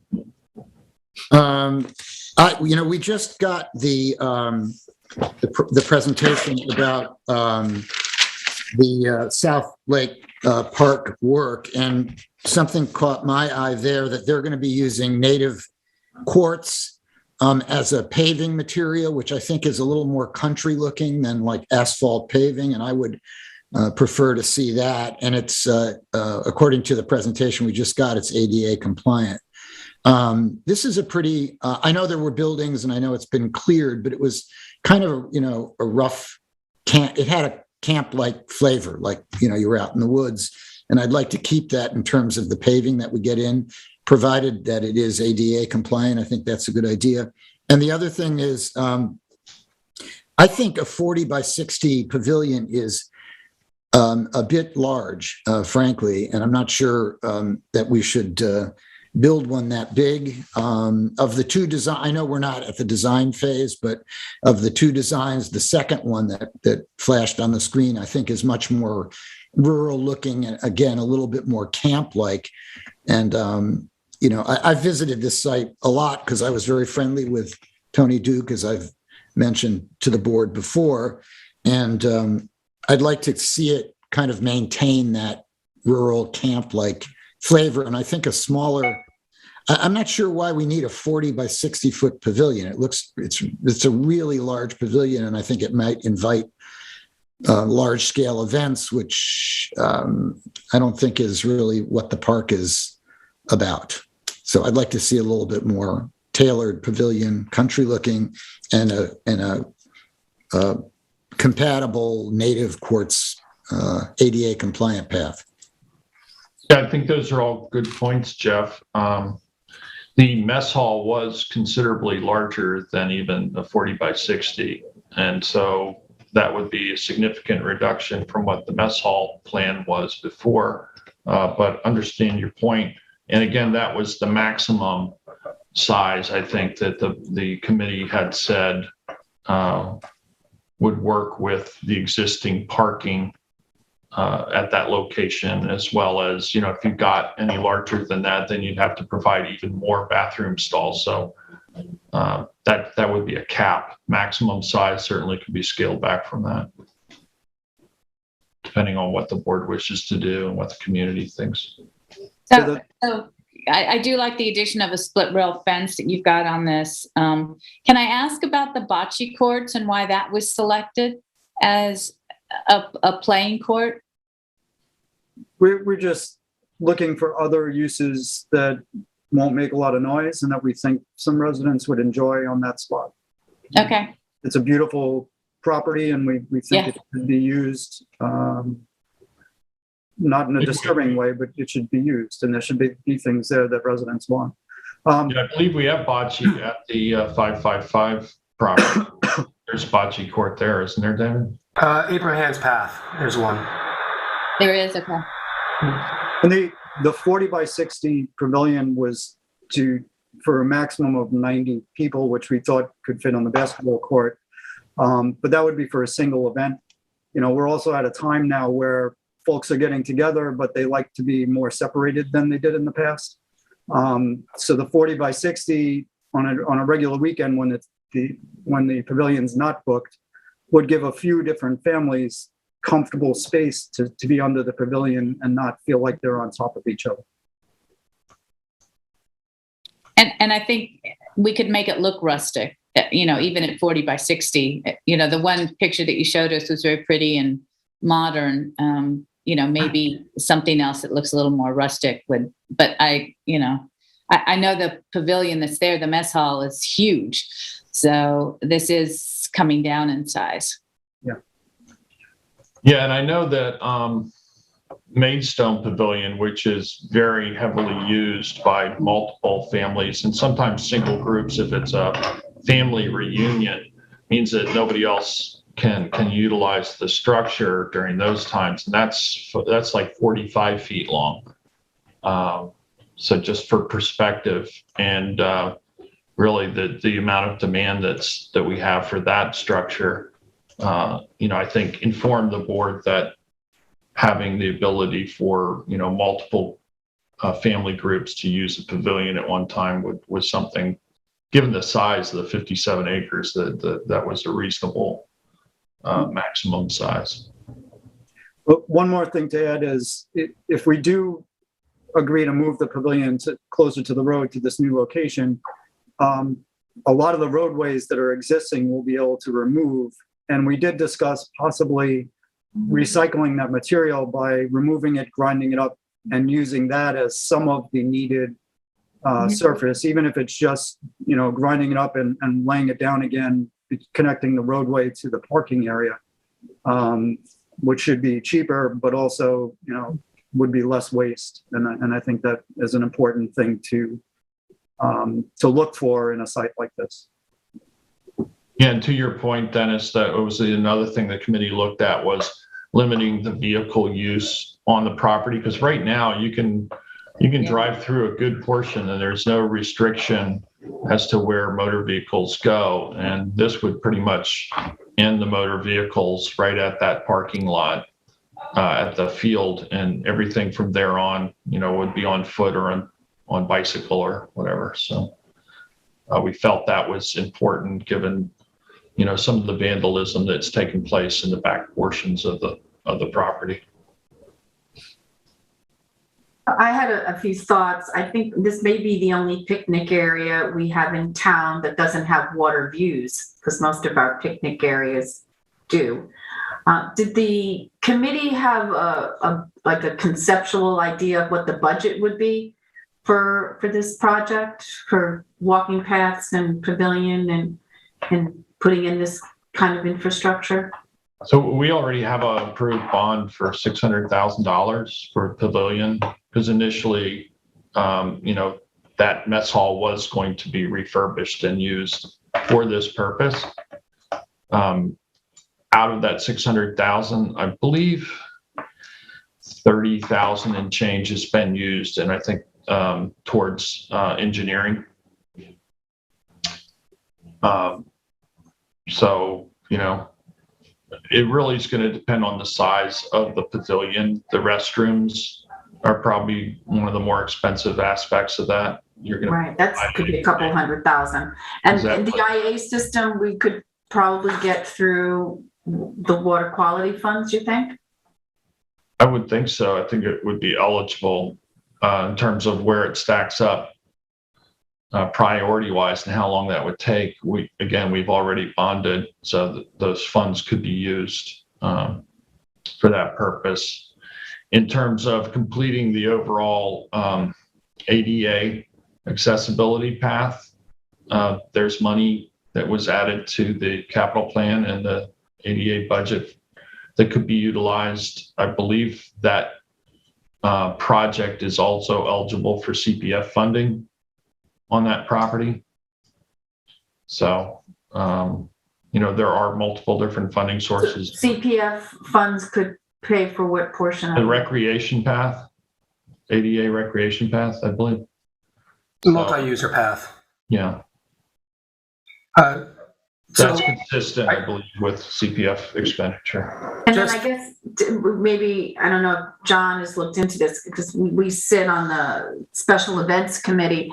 I guess I don't see as many applications for the Maidstone Pavilion and for the picnic area over at Fresh Pond. And I'm just wondering, we've got the Carol Morrison Park.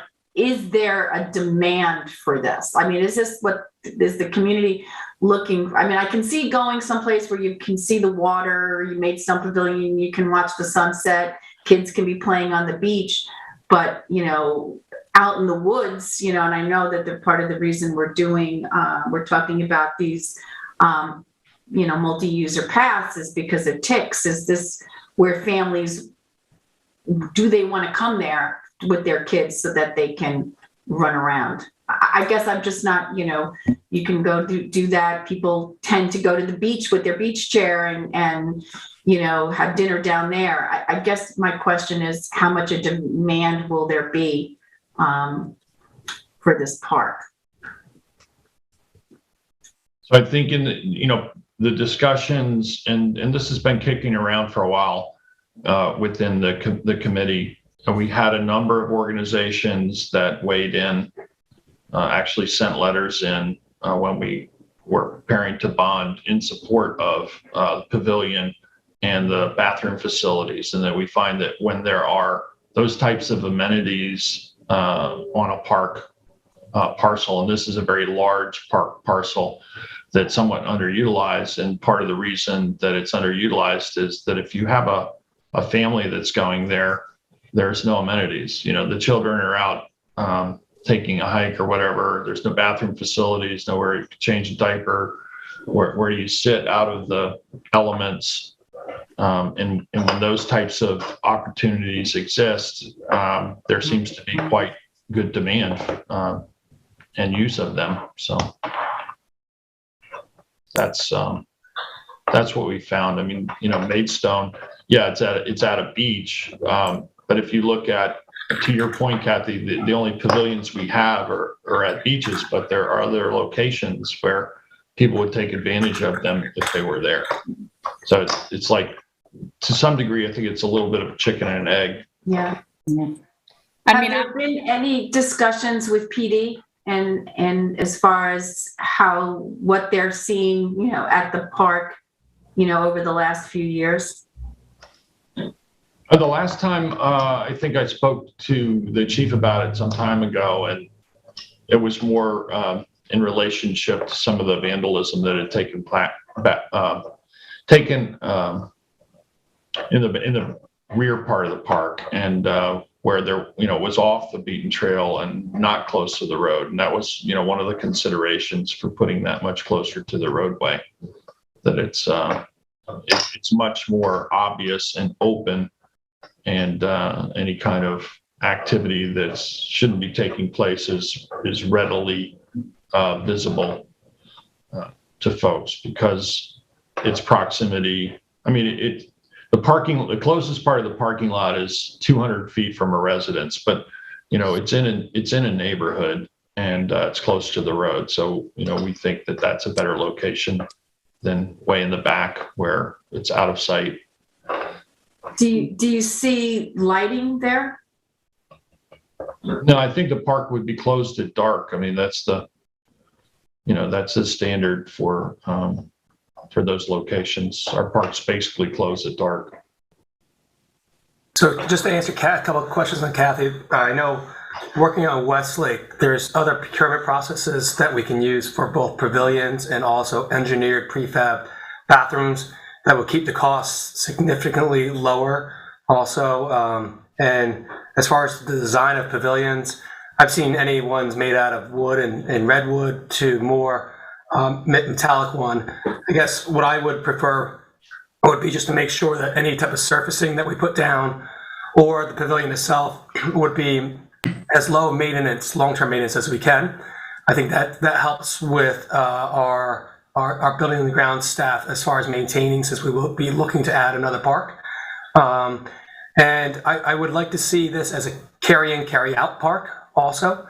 As far as litter, I think we should try to do that to many of our new parks. That also takes another garbage runoff our staff and such, and just sort of trains our residents to remove any refuse that they might bring, if either it was just for a walk in the park or if it was for a day in the park.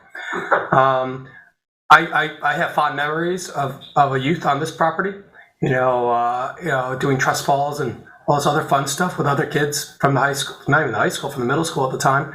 And I look forward to redeveloping a very passive use to this park that is harmonious to the neighbors. And it gives it back an area to the multi-user trail for ADA accessibility. I look forward to trying to continue to move this forward, but I'll help you any way I can, Dennis and John, with trying to find some of the information about procurement of those two options that I've seen over some of my other projects that I'm working on too.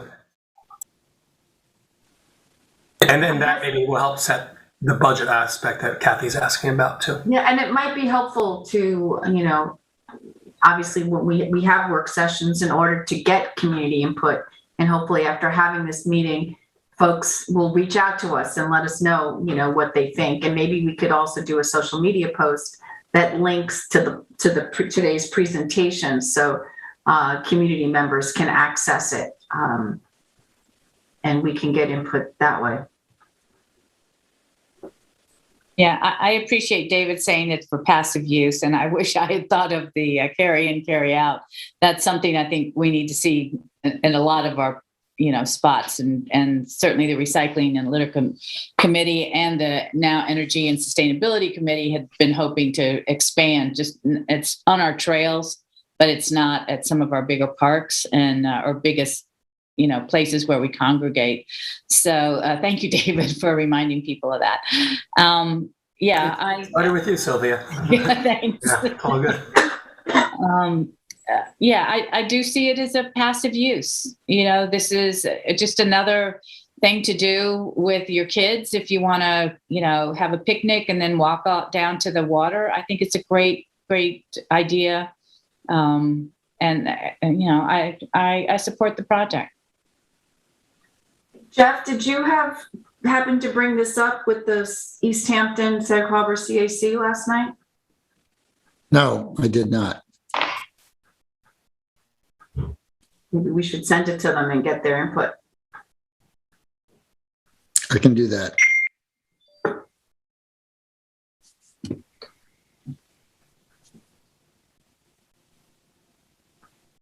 Any other comments or questions?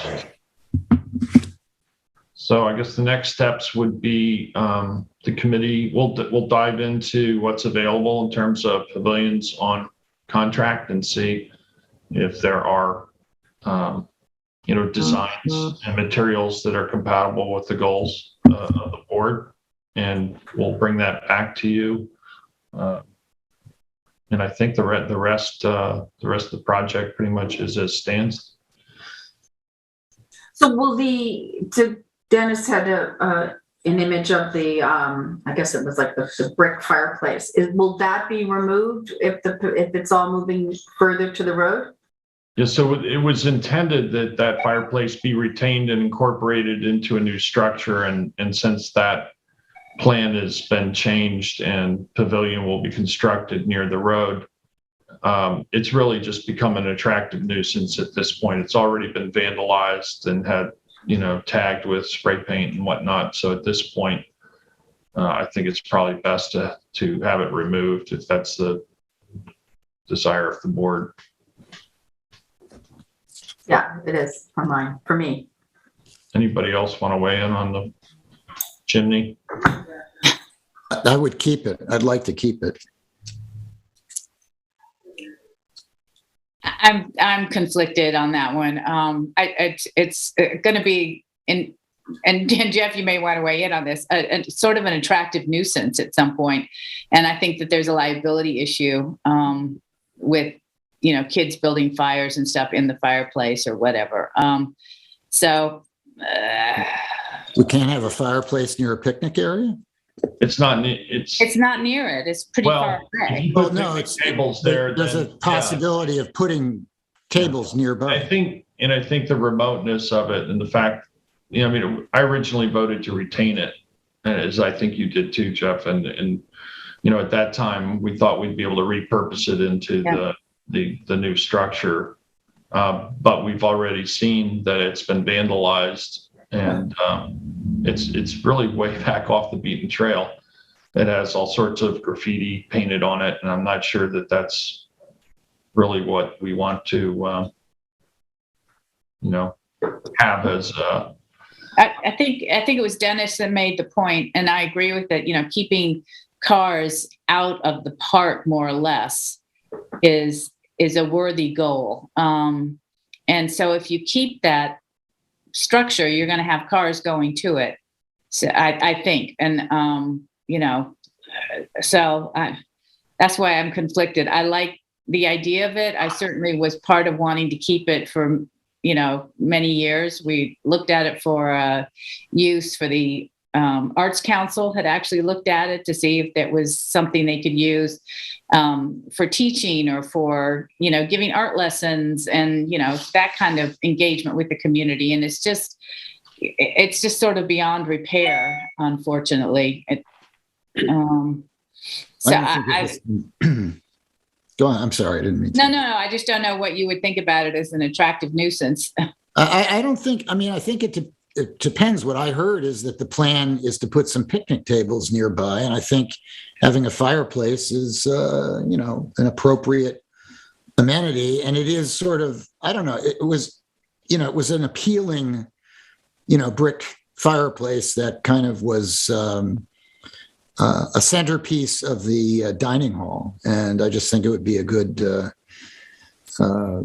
be good to retain it. It was a meaningful part of the Boys and Girls Camp. And I don't think that the fact that it's been tagged with graffiti, means we have to tear it down. So you would leave it to be tagged continually? No, I would remove the tagging and I would make sure that we established a picnic area. And I think that would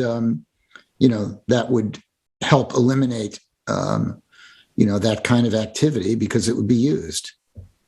I don't think you react by tearing something down because it's been, tagged before we've really embarked on creating the usable spaces in the park. Use is the best way to avoid, this kind of activity. If it's used and people are there, you're not going to see it get tagged. And, I think it's a kind of reminder of Tony Duke and his mission. So when we're designing the picnic table area, do you think it should be a usable outdoor fireplace or a sculpture of a fireplace that once existed inside of a building? I think it could be a usable outdoor fireplace. I mean, people put in outdoor fireplaces all the time. Does the management plan allow for outdoor fires? I thought maybe that had been prohibited. I think just my 2 cents on that one. Initially, I was also voting for the removal of it because it would just be sounder and cheaper to take it down in the end. I don't think we should have a fireplace in the middle of the woods that wouldn't be regulated by town staff. If we were to remove it, I think we should try to retain potentially some of the stonework that's in there, and maybe repurpose that stonework into our new design, maybe within the coping or the concrete work of the new pavilion that we're doing. It might cost a little bit more, but it might get to the point where Jeff wants, is discussing, and I think admirably, giving representation of the previous owner, Tony Duke.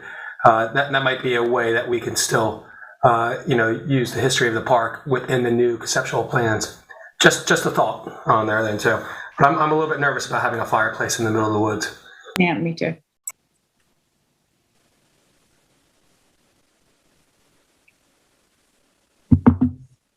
And thank you, Dennis and John, for bringing this forward. Yes. I've been getting some text messages about someone who wanted to speak in response to the emergency communications presentation. Yes, you want me to reopen the line? I'd like to make an exception. This is somebody who was told by town staff to actually call in during the work session discussion rather than public comment. So I'd like to make an exception for that. Absolutely. Give me a second. Reopening line.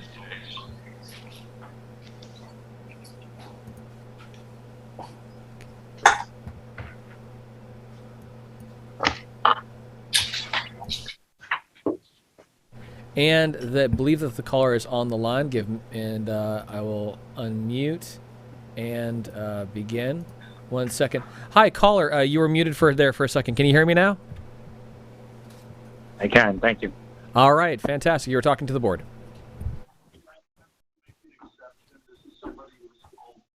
Can you mute your TV or YouTube in the background? Sorry. Thanks. All right. You are live. Hi, members of the town board. Can you hear me? Yes, we can. Who's calling, please? Thank you. This is Carl Irace. It's nice to see you by Zoom, everyone. Sorry about the confusion on the call-in time. I appreciate you making an exception for me to jump in now. What I intended to jump in on was the section, the presentation by Ed Schnell about the communications proposals. And I had to mute my computer, so I only hear what's on the phone. I haven't heard anyone. Can you hear me? Yes, we can hear you, Carl. Please continue. Okay. All right. Thank you. Right. So something, I'm a local attorney and I represent the Springs Fire District Board of Commissioners, and something that appeared conspicuously absent from the list of proposed locations is the firehouse. The Springs Fire Commissioners offered the firehouse site for a cow in written communications and in public hearings. And several times during July and August, we asked for the town to provide specifications, and we'd produce the plan. We never heard anything about the offer or any of the specifications, so I just wanted to remind you that the offer is still open. And as far as some of the other sites go, it seems to me that each one of these has some serious drawbacks, whether it's not consistent with Coastal Zone Management Act enforceable policies as expressed in our LWRP, or historic sites like the library site. It just seems like these sites all bring different issues. Some of them appear to be fatal. The fire district site is open. Something I just wanted to mention before I go, I heard we had some discussions about the Camp Blue Bay site for a permanent tower. I was curious, does the town board have any update on its secret review on that site? And I have another question. Has the town done any Monroe analysis to determine if the town is immune from its own zoning requests? So those are my questions on that site. And there's a rumor that Winston Churchill is rumored to have observed once, that the Americans will always do the right thing only after they've tried everything else.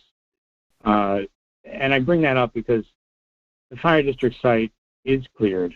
It has existing equipment. It doesn't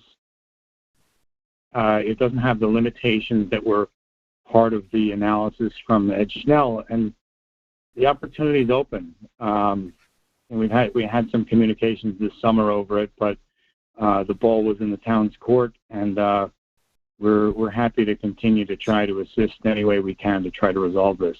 So thank you for your time today and for making this exception for me. I can hang on if you have any. I can stay on the line if you have any questions or any feedback for me. I'll be happy to hear. Yeah, Carl, glad we were able to accommodate you.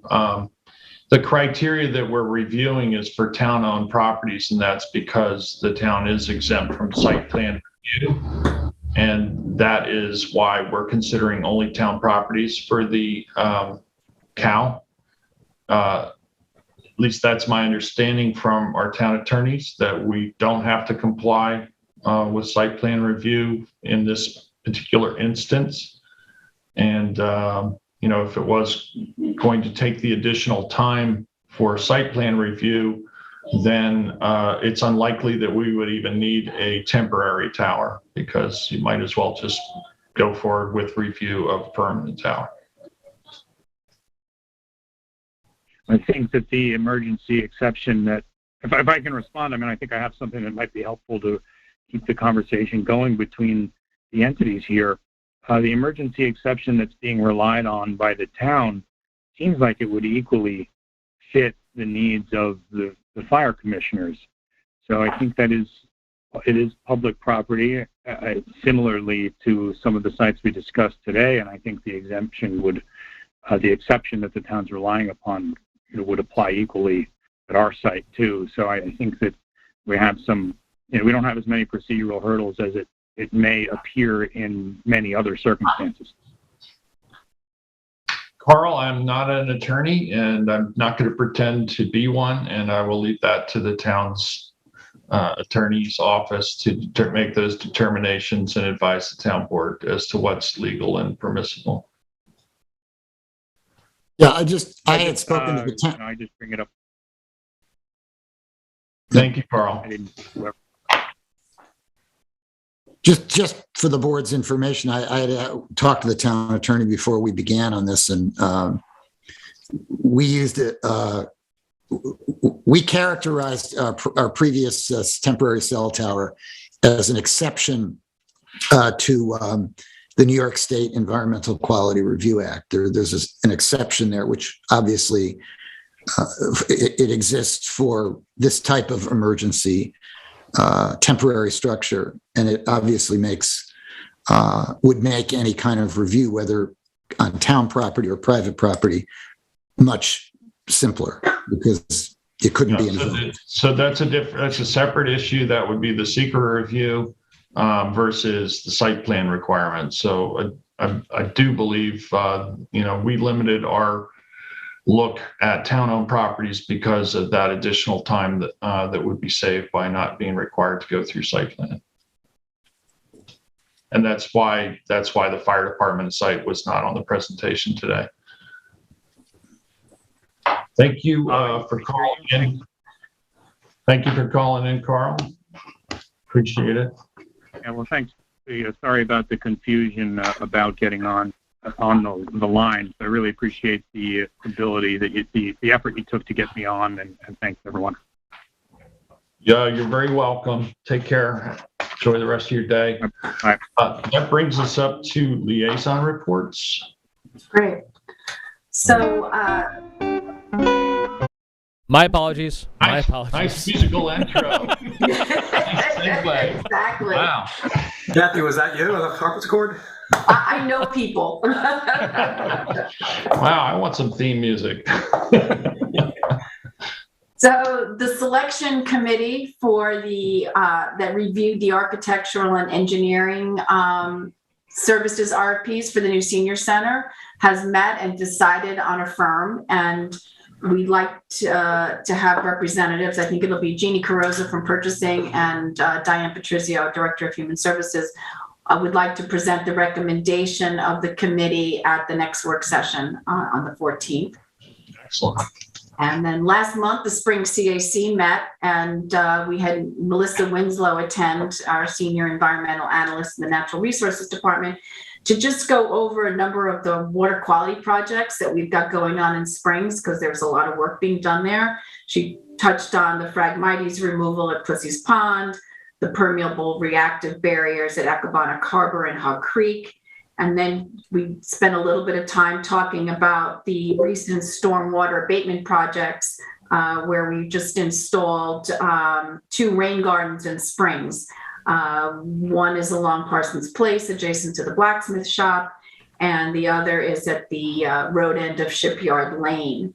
And what originally, because obviously, lots of folks in the community pass by, Ashwell Hall and the blacksmith shop.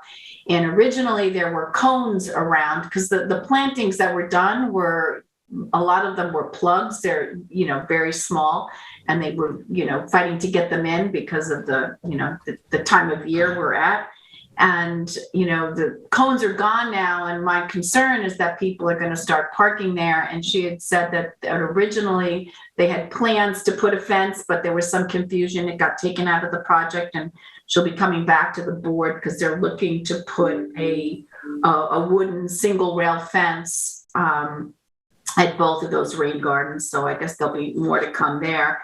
And the good news is the way this contract was negotiated, the contractor is going to maintain the rain gardens for 3 years, and they're going to train our natural resources staff to take over when that's done. We also talked about the culvert at Pussy's Pond. As folks know, it's in the 2022 capital plan. We discussed at the CAC the replacement and possible expansion of the culvert. And that's it's between Pussy's Pond and on Old Stone Highway. I've spoken to Severo and Kevin Ahern so that we can start getting the engineers involved. And Melissa has reached out to the Nature Conservancy as they have some data on the culvert, which could be useful as we move forward with the replacement and the consideration of the sizing of the culvert. We then got into talking about the improvements that we're looking to make at Louse Point. We discussed this at last month's work session. We want to, make improvements to the parking area and the beach access paths. And we're really interested in getting community input here, because the goal is to protect and maintain the community character while also reducing stormwater runoff from the parking area, which is causing erosion at the footpaths and water quality impacts. So we went through it with the CAC, and then we felt that we wanted to get additional community support. So Melissa's been terrific. She created blow-ups of the plan, and we're working with the Accabonoc Protection Committee, and we will have those blow-ups posted at Ashwell Hall, Springs Library, Amagansett Library, and East Hampton Library. And we're very appreciative of the community support. And she's also posted on the website. We've got a landing page now that has the plan. And I spoke to Joanne yesterday, and we'll be putting a social media post up to let the community know and drive them to that site so that we can get input, because, Louse Point is a treasure, and we want to just make sure that, we've got folks on board with the proposed changes that we want to make. And then lastly at the meeting, Melissa talked about the septic improvement program, and she's got a map that shows where I think we're up to like 300 IA systems that have been installed. And Peter, you'll recall when we were at the enforcement meeting last week, Ann Glennon had mentioned that the building department, that they've seen a lot of new IA systems go in. So I had asked Melissa if it was possible to put a map together that shows not only folks that have done, these upgrades, but also, with the new construction and the substantial renovation, so we can get a real feel for, how many installations have gone in. And then I wanted to just give a shout out to Steve Lynch. We had a public hearing, and the board had amended the speed limit on 3 Mile Harbor, Hog Creek Road. And in no time, Steve had those speed limit signs up, which we're grateful for. I'd already mentioned, that we're going to be discussing today in exec session the contract with American Tower for the Girl Scout camp for emergency communications equipment. And then lastly, I just wanted to say that on Sunday, Joe and I were delighted to attend East Hampton Ocean Rescue's screening of Waterproof, the documentary, 30-minute documentary that features the Ryans, Big John and John Jr. And they had 2 showings. We went to the earlier showing, the 11:15 showing, the later showing. The line was down the block and it was standing room only. They had a Q&A after the screening. And, if you haven't seen it, it's such an emotional movie. And it's winning all kinds of accolades at film festivals. They've submitted it to film festivals in water communities. And I mentioned to May, who is the producer, that, when is this going to start to be streamed so that people can watch it, from home? And they're working on that. So it's just, showcases the tremendous, commitment we have in our community, from Ocean Rescue, Hampton Lifeguard Association, the town, what we do with our junior lifeguard program and our Nippers program. And I was figuring I'd tee you up, David, because I know you had a beach advisory meeting yesterday. So that's what I have today. Thank you. Thank you, Kathy. So and yesterday, Kathy has a cameo actually in the Waterproof movie as well. So yeah, it was interesting. They did it from a number of folks' perspectives. One being Chief Sarlo, and I had gotten interviewed, and it's so funny because you don't think that you're saying anything that really has meaning. It's a little bit anxious. The cameras are going, the crew, and then all of a sudden you hear your voice on screen. You're like, what? I said that? So the Beach Advisory Committee met yesterday also. Thank you very much, Kathy, for teeing that up. Again, it was another meeting that we've had to discuss the exit from the 2021 season and how we can take what lessons learned from 2021 and prepare ourselves for 2022. Discussions, anything from smoking on the beaches, beach fires, or daily attendance use. And as I did last year, I would like to try to get this onto an agenda for maybe late December or first thing in January, based on how I can get the PowerPoint presentation. I'll bring that to Peter, to your office, to see when maybe we can schedule that. But it was a good meeting of that working group that's on there. I wanted to let everyone know a couple of things. I know we're past December, but the DEC issued a reminder through their webpage that the cutoff date for fertilizing lawns was December 1st this past month, a couple of days ago. Please don't. They do have times where you can fertilize only after and in between. I believe it's April 15th to December 15th. Please contact their website then too for the allowable type of fertilizers you're allowed to use. And also the times of year. I know we don't get to discuss it too often, but a lot of times fertilizers contribute a lot of nitrogen and also potentially decrease our scallops by, I personally believe, by decreasing the amount of eelgrass that we have in our bays from the runoff of fertilizers and lawns. That moves me into the town of East Hampton is now accepting grant applications for the first round of water quality improvements for calendar year 2022. The available date is going to be December 15th, 2021, which is next week. The due back date is February 15th of 2022. Again, the town is putting in an RFA for grants for water improvement projects that might be eligible for funding through the Community Preservation Fund. Up to this, according to state law, up to 20% of our fund can be used for this. And for this round of applications, there's going to be a set amount used for this. Applications will be considered twice this coming calendar year, and applications will then be graded and looked upon by our town's Water Quality Technical Advisory Committee once the funds are available. If you have any questions or concerns, please contact our Natural Resources Department at 631-324-0496 or email cpfgrant@ehamptonny.gov for further information. This leads me into another discussion. I know we had a resolution on last week for acceptance of engineering for a municipal building. I wanted to bring that up earlier, but we are going to have another resolution on today for accepting a proposal engineering for IA septic upgrade design. This one would be for South Edison, our municipal bathroom down there by Nick's Beach. This is an initiative that we're trying to do by making sure we encumber water quality funds in this calendar year. And also by looking at our priority listing, it continues to move on the supervisor's initiative for our clean water. And this is one of those tools that we can use. So I will be having that to offer for later on for engineering. Last week we did the SYA building, which is in Springs, which is another priority area. I want to let everyone know that waterfowl season started last November 20th, and there are other hunting seasons that are open right now on town and state lands.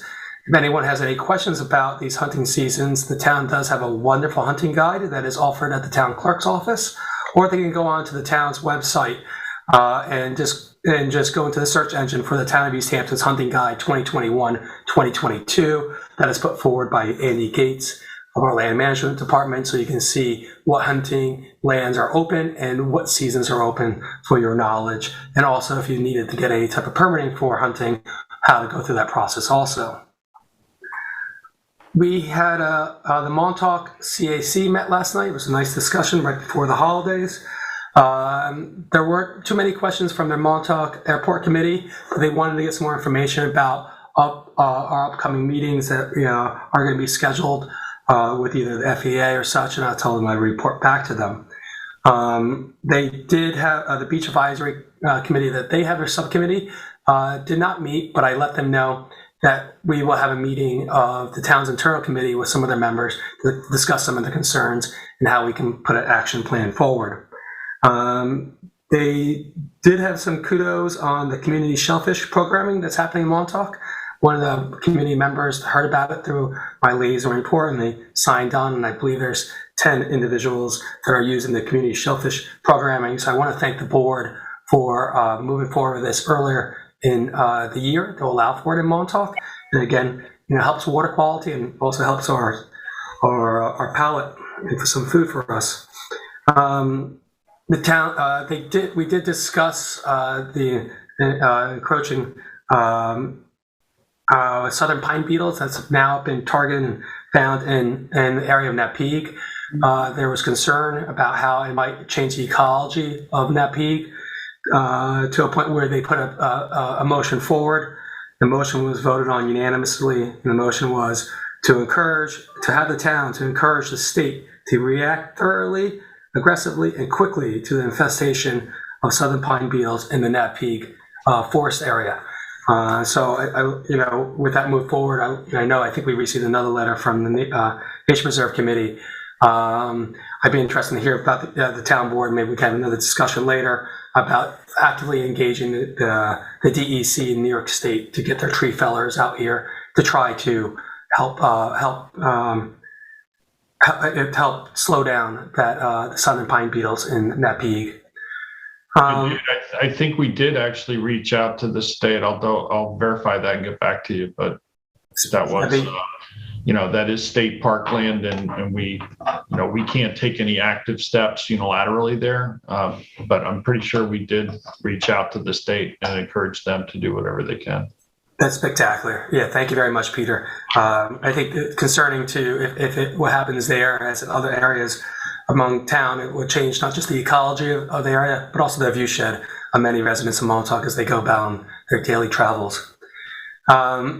We did discuss in Montauk and the CAC through the liaison report that Dirt Lock was recently graded with dirt and marl. I received thumbs up, text message thumbs up on how it looks. I went out there and it's good. It looks good, and it's going to be better for public safety and for any emergency vehicles that need to get by. I continue to discuss that where I had a meeting with Teresa Urel about from the Montauk Village Association about the design of the green around the gazebo, and also some of the plantings. Are going to come up with a plan for us and design so that we can take some action on that to get ready for the planting season in the spring. I want to thank Tony Littman. They recently installed new split rail fencing, a lot of it, at Kirk Park in front of there. It had become run down, and that met with great approval from the Montauk CAC. Also, John Rooney. My family went out to it, but John Rooney also knows this. The turkey trot was pretty overwhelming. We had 847 runners, which is an absolutely new record. There were a lot of people, including a couple of my family. There was a lot of people, so it led to a lot of delay in registration, which we'll continue to work out. But overall, the great part about this, it was a beautiful day, is that the overall gross net proceeds for that would be split evenly between the three food pantries is over $4,200. And it was a nice day out there in Montauk, and see the families there. We did have a discussion about also the use of the dock that is the pier that is at Rods Valley, which is town property. It's recently been used by individuals squidding at night, and they're bringing generators and doing artificial illumination. While fishing is allowed there, I think it's a hazard to have artificial illumination and generators there at nighttime, particularly since there's no light. So I'll be working with our slips committee to maybe come up with some recommendations to potentially change the code to look into how that area is being used. Yeah, certainly the concern there would be using fossil fuel generators to produce light. That, on a wooden dock, I think that's potentially quite hazardous. I would agree, and if at nighttime and late at night, and there's many members, many individuals using that dock, and someone slips and falls into the water, that could be troublesome at nighttime, considering the rest of the park is closed from dawn to dusk, except for fishing. So I'll continue to look at that and bring that back to the board. We brought up, and we're going to look at long-range parking in downtown Montauk. There's a lot of overlaps there. This was brought up in both the Beach Advisory Group and also the CAC over the recent months. So I look forward to having that discussion with the CAC in January. Also, the bid for the skate park, bids have been received, and reviewing committee is reviewing those, and they'll have a recommendation to the board on how to move forward and who to move forward with, hopefully in the coming weeks. Lastly, I just actually want to let the board know, and specifically Sylvia, you a long time ago, you were the first liaison ever to the Amagansett Life Saving Station, and that committee, it was a restoration committee. And I know that we've all been to the Life Saving Station to support in the past. I believe, Jeff, your family actually has Coast Guard roots also, I believe, too. The project and the committee there has been great. Spent a good decade of my life down there. But as all good committees do, and particularly a lot of historical societies, we unanimously decided to change our bylaws to have a revolving presidency in some of the officers. And so yesterday was my last day as president of the Amagansett Life Saving Coast Guard Station Society. They presented me with this oar, the members on the committee, which are a great amount of people. It is in great hands. Scott Bradley is going to be taking over as president for the next 2 calendar years. I think it's a great way to expose new individuals into new positions and interact with the community. But it's been an absolute passion project of mine. I'm not going anywhere. We're going to work together. I want to thank not just the Board of Trustees there, but the residents in the community for supporting the project for the last decade.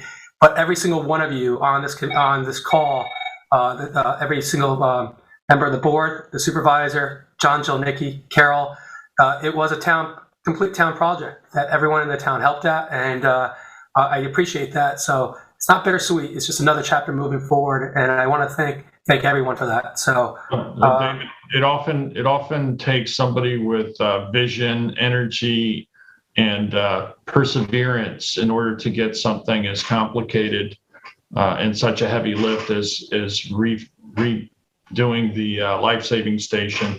And you certainly qualify under all of those categories. And I know it's something that you took to heart early on, and you worked extremely hard to make it happen.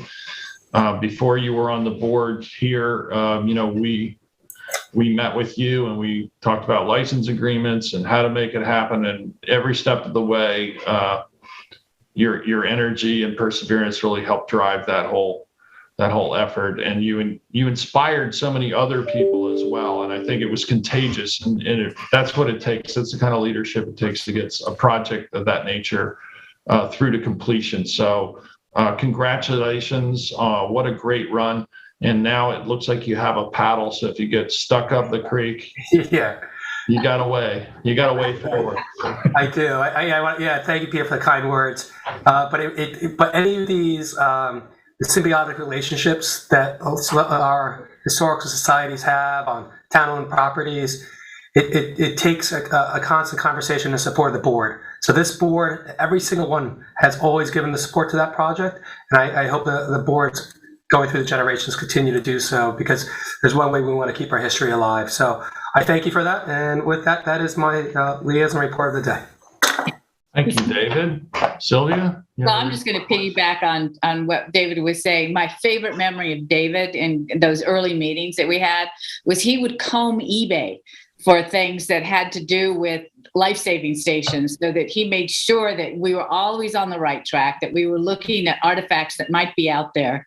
And I think, is that how we found a couple of the boats that were available for us to bring back? I mean, it was lots of fun, David, and I appreciated what you did. And I think Peter already said it, the enthusiasm that you brought to it, and that you were always looking to make it better. So anyway, thank you for that. And thank you for setting it up so easily for me too, Sylvia. Sure. It was a group effort from everyone. So I'm going to start out with the business committee. We've actually met twice since we last met. And I usually start with the COVID numbers. So on 9/17, November 17th, there were 3 COVID patients in Southampton, 30 at Stony Brook, 12 were in ICU. There were none in Eastern Long Island.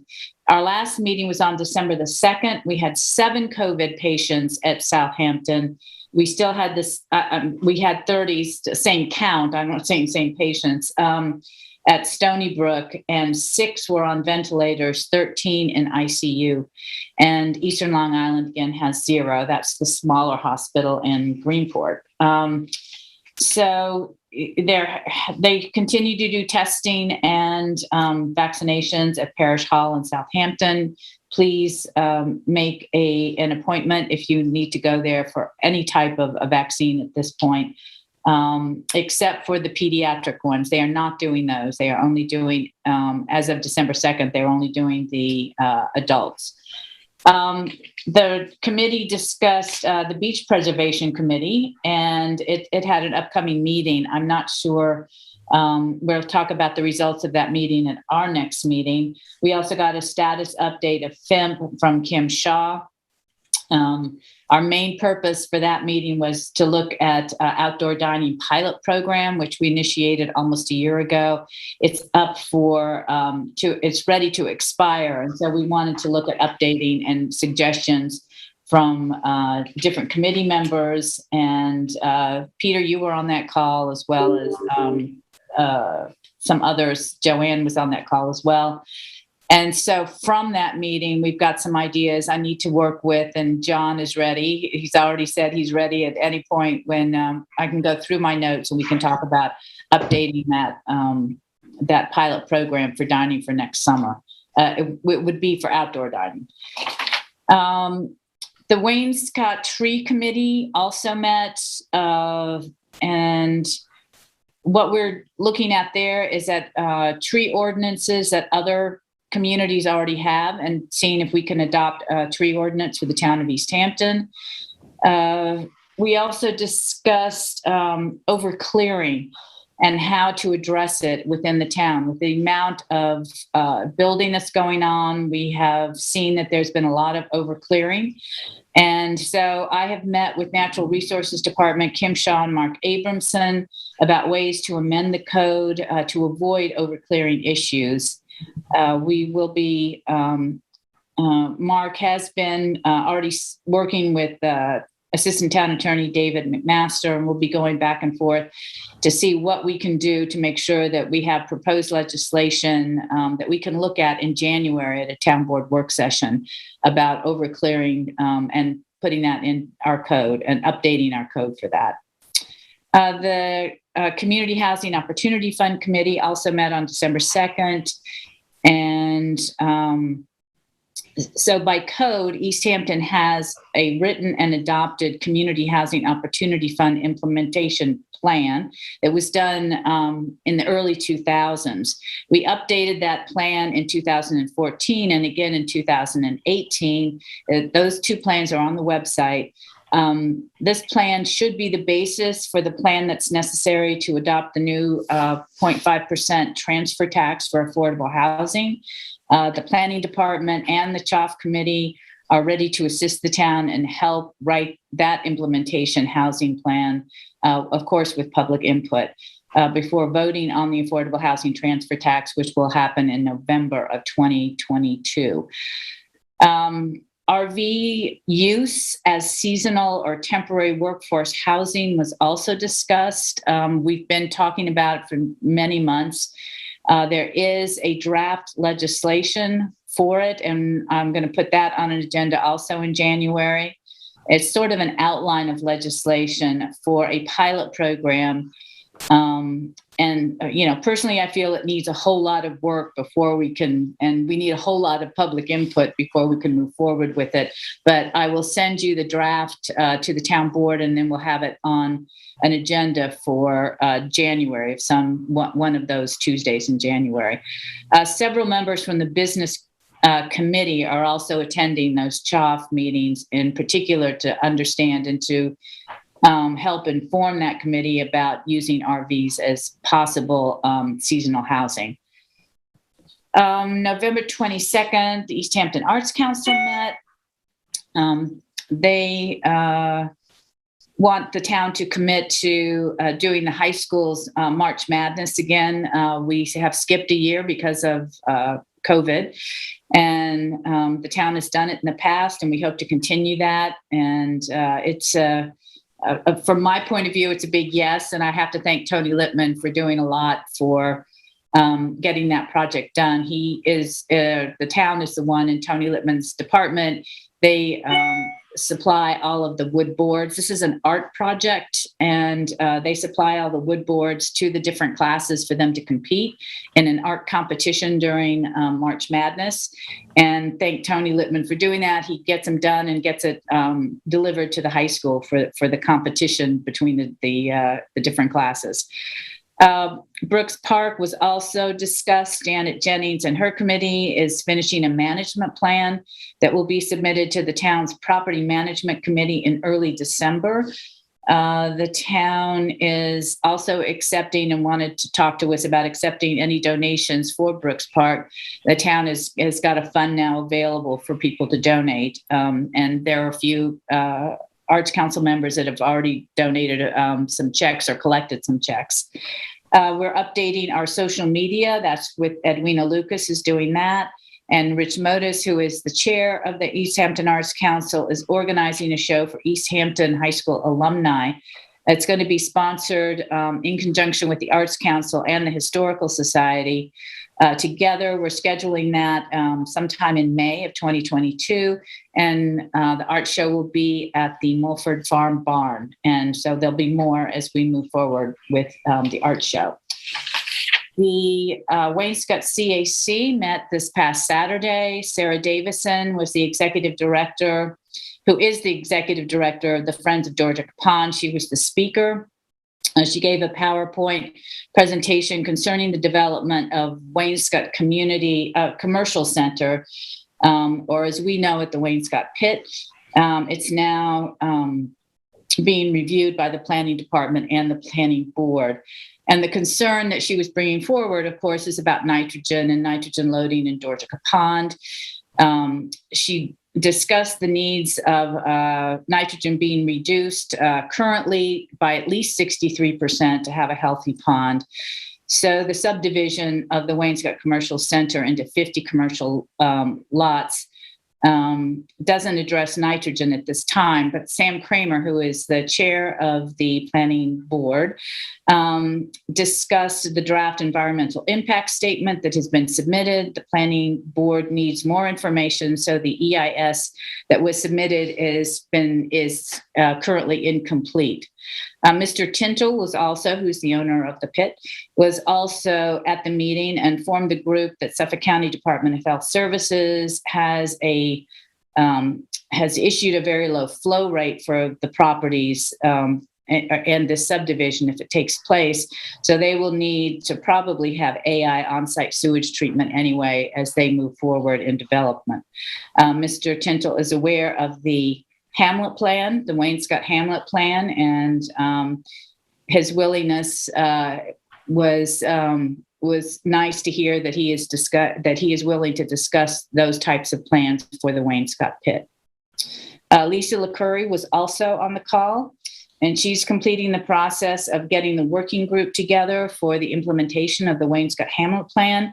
And she's hoping to begin that process in late December, but most likely it's going to be first part of January before that implementation group gets together. She's calling it the working group, and people have either volunteered or been asked to be part of that group. Let's see.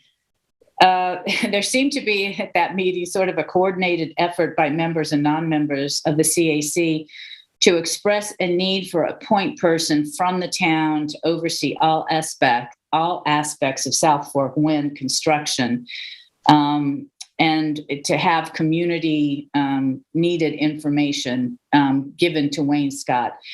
They want to make sure that South Fork Wind is abiding by the easement agreement with the town and all construction plans that are available. A couple of them have changed recently.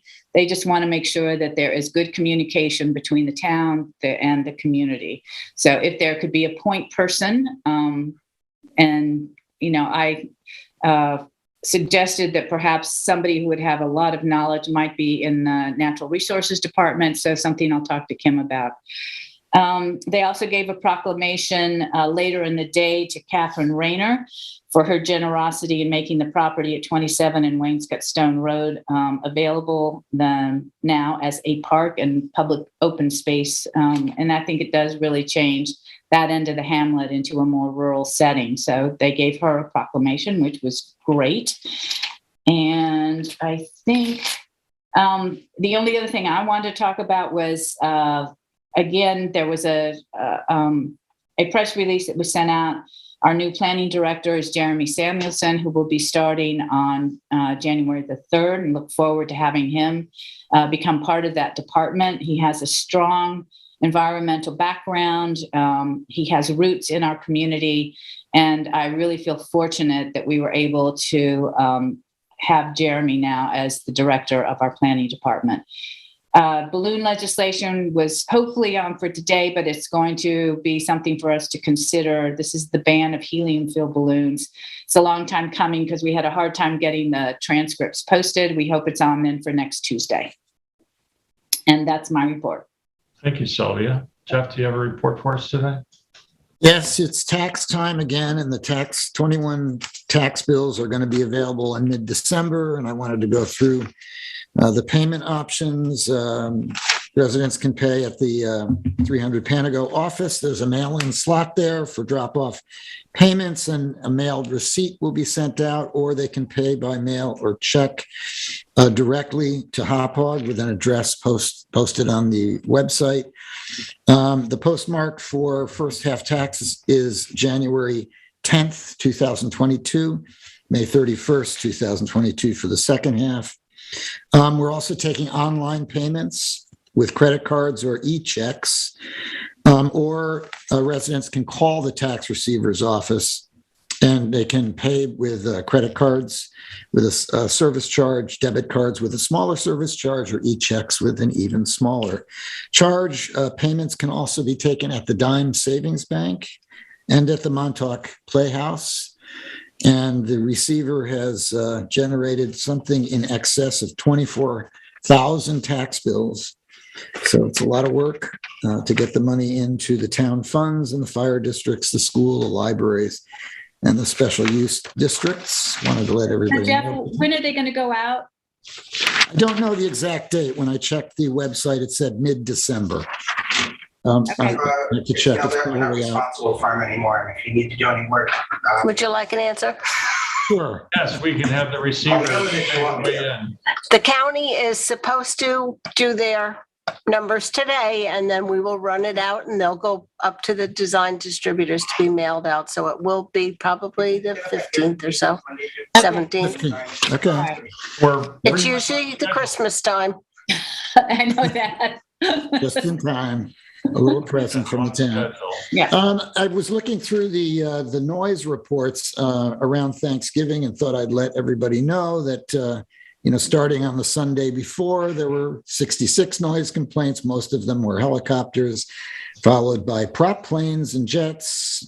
That Monday, the total went down to this is the Monday before Thanksgiving, 32 complaints. Again, helicopters and jets and prop planes seem to take the most. Tuesday, jumping up to 63 noise complaints. Again, helicopters leading the race in complaints. And Wednesday, before the holiday, we had a jump up to 77 total complaints. Again, helicopters with 40 led the numbers in the complaints. Slight downward trend on Thanksgiving, 33 complaints. Again, helicopters the most, jets and props behind. November 26, 49 complaints. Helicopters constituted 33 of those, jets 5, props 5. Saturday, 40 complaints. This is after the holiday. Again, helicopters are the most. And Sunday, when everybody was going home, there were 148 complaints, which probably gives you an idea of what the real traffic levels were, with helicopters reporting 92 complaints, jets 17, props 17. So it's a busy weekend at the airport, busy week leading up to and following the holiday.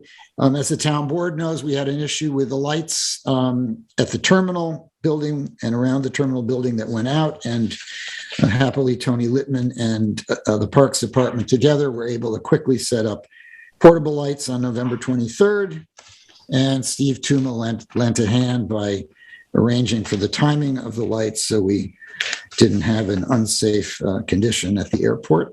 Thanks to those guys. Were there any geographical trends with the complaints? Has there been any change in the areas affected, one area more than another on those flight paths, particularly with helicopters? Because I did receive a number of complaints for folks in Wayne-Scott on the Sierra route. I'm wondering if there was more traffic on that route that we've seen in the past or not. I would have to check that. I saw the same emails from Wayne-Scott indicating that traffic was excessive there, but I would have to check that and get back. That takes a little bit of digging into the complaint documentation.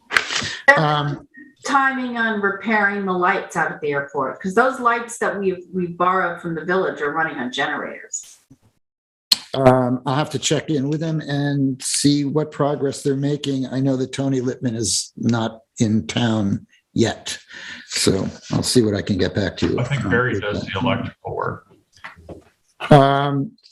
We also, there were some concerns raised about testing for lead at the airport, so I did reach out to Nick Regano, who handles those issues, and I'll send his email around. There is going to be some lead testing at the airport. It's not hugely extensive, but what Nick explained to me is that that lead typically, I think the concerns about lead in the soil were that it might affect groundwater. And he sent me a report indicating that lead typically does not leach from the soil. It's similar apparently with all heavy metals.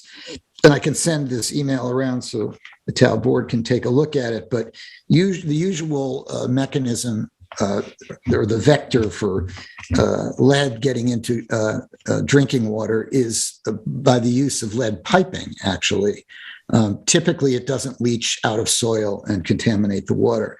So we'll get some results on the presence of lead, I think, within 30 days. And the board can, meanwhile, decide whether in consultation with our aviation council, decide whether or not additional testing is warranted or is going to actually move the ball forward in any way. But that's the status of, that's the information that I have right now about lead testing at the airport. And I wanted to mention the Housing Authority. You'll recall that we approved the refunding of $3.7 million in bonds, which were previously guaranteed by the town, and those bonds now were rated. And the rating company, Moody's, assigned a AAA rating to the bonds, and they had a narrative explaining why they were AAA rated. And I think it's worth hearing that Moody's opinion is that it reflected the town's significant and active and growing tax base. It also reflected the town's very strong financial position, even now after the COVID epidemic, and that the COVID pandemic had, as they said, no material impact on the town, which I think is pretty good news and pretty significant, that this pandemic, despite all the rearranging and everything we had to do, had no material impact on the town's finances. And it indicated that small revenue streams were negatively impacted, but property taxes saw no effect, and other revenues outperformed and sort of canceled out the slight negative impacts on other revenue streams. And largely, the town is being helped by its booming housing market. And because of our limited ability to raise taxes, Moody's still at this point in time views the town's position as very strong, and was very pleased with our conservative budgeting. So I wanted to let the town know that. And they've apparently there was a follow-up email indicating that we had buyers at very good interest rates on those bonds. So it's good news for the Housing Authority. It's nice and good news that we helped the Housing Authority again. And it's also good news for the town in terms of its financial position. Yes, so that's all I had. They did outperform what bond counsel had expected. And so that was all good news, because obviously borrowing at extremely low rates reduces the overall cost. And that's especially important when you're working on a housing project. That's what I have. Yeah. Thank you, Jeff. And kudos to you, Peter, on maintaining, our AAA rating. And thank you, Kathy. That's all of us. And I appreciate all of your support in helping me do so, because it's when it comes down to it, I'm just one vote. But thank you for that. I wanted to report on. Well, can I just ask, Jeff, Sure. what did the East Hampton Sag Harbor CAC discuss last night? I did not go to the meeting last night, Kathy. I think that's what you're alluding to. I had a conflict. No, I'm just interested in what they discussed. We generally report on the CAC meetings. So. I don't think the chairman was there last night either, and the minutes aren't done yet. They were passed around for comment, so there's nothing to discuss yet. Well, we look forward to that report next time. As I was saying, the local testing has shown that there has been, not surprisingly, an increase in positivity as we led into the Thanksgiving holiday. But we also saw a very large increase in volume, where we were averaging somewhere between 80 and 100 tests being given during the testing hours. That increased, some of that had to do with the increase of hours being tested, but the highest positivity rate was 8.15% from our town hall testing site, with 368 people being tested. And that occurred between the 11/21 and 11/27 test dates. Thankfully, that has gone down at a pretty sharp rate. We're now below the Suffolk County 7-day positivity rate at 5.6%. The county is at 6.2%, with the last report coming in on the 4th of December, with 411 people being tested during that time period. We will be continuing to have testing Monday through Friday here at Town Hall from 9 to 5 every day, and Saturday from 10 to 2. The holiday schedule will be reduced, likely reduced in the number of days tests are offered. We'll give an update as to those changes as soon as they're finalized, but it's likely that there will be no testing on Christmas Eve or Christmas Day, or New Year's Eve or New Year's Day. So please plan accordingly if you need testing. And again, we're going to continue to provide that here at Town Hall. Meeting room by appointment only. As of tomorrow, we will have had 4 recent clinics, every one of them completely booked in a relatively short period of time.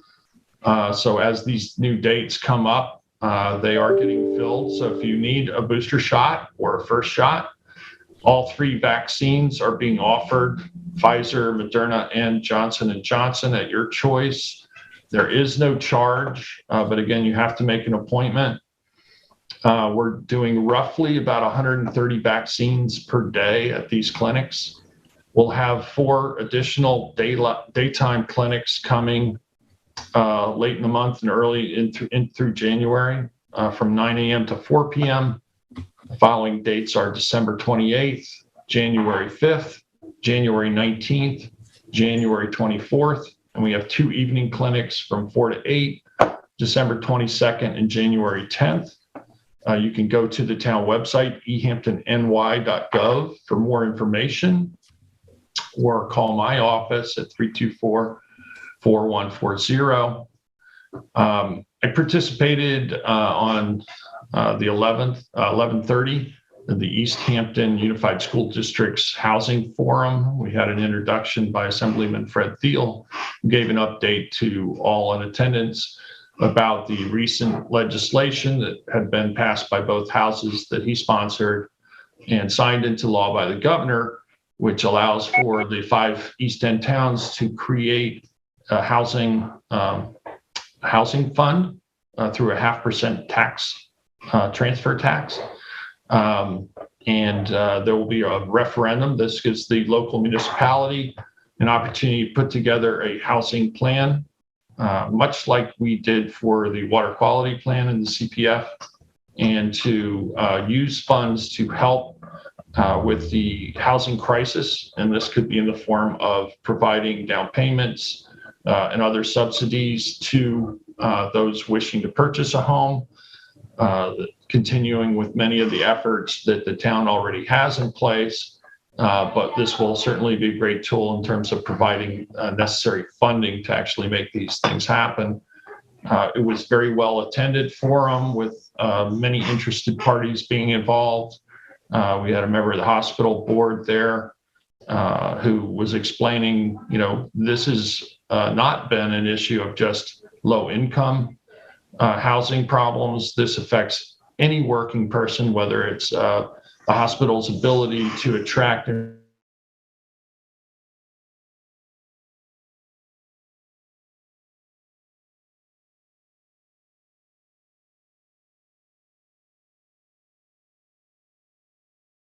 lack of rental housing. We had the director of Habitat for Humanity, Lee Silberman, was there too. And I thought he made an interesting point in commending the East Hampton School District for actually sponsoring an affordable housing forum. Far too often in the past, we've seen the response of school boards to affordable housing projects taking them on a negative light because of the additional potential impact of costs to district taxpayers in educating children. So, they're to be commended for taking this on. They obviously are reaching a point where it's become a major issue for them as well to, again, hire and retain staff, teachers all the way through the entire staff, bus drivers, et cetera. This is, I think, one of the most pressing issues that the town faces. Businesses are not able to operate on limited staff.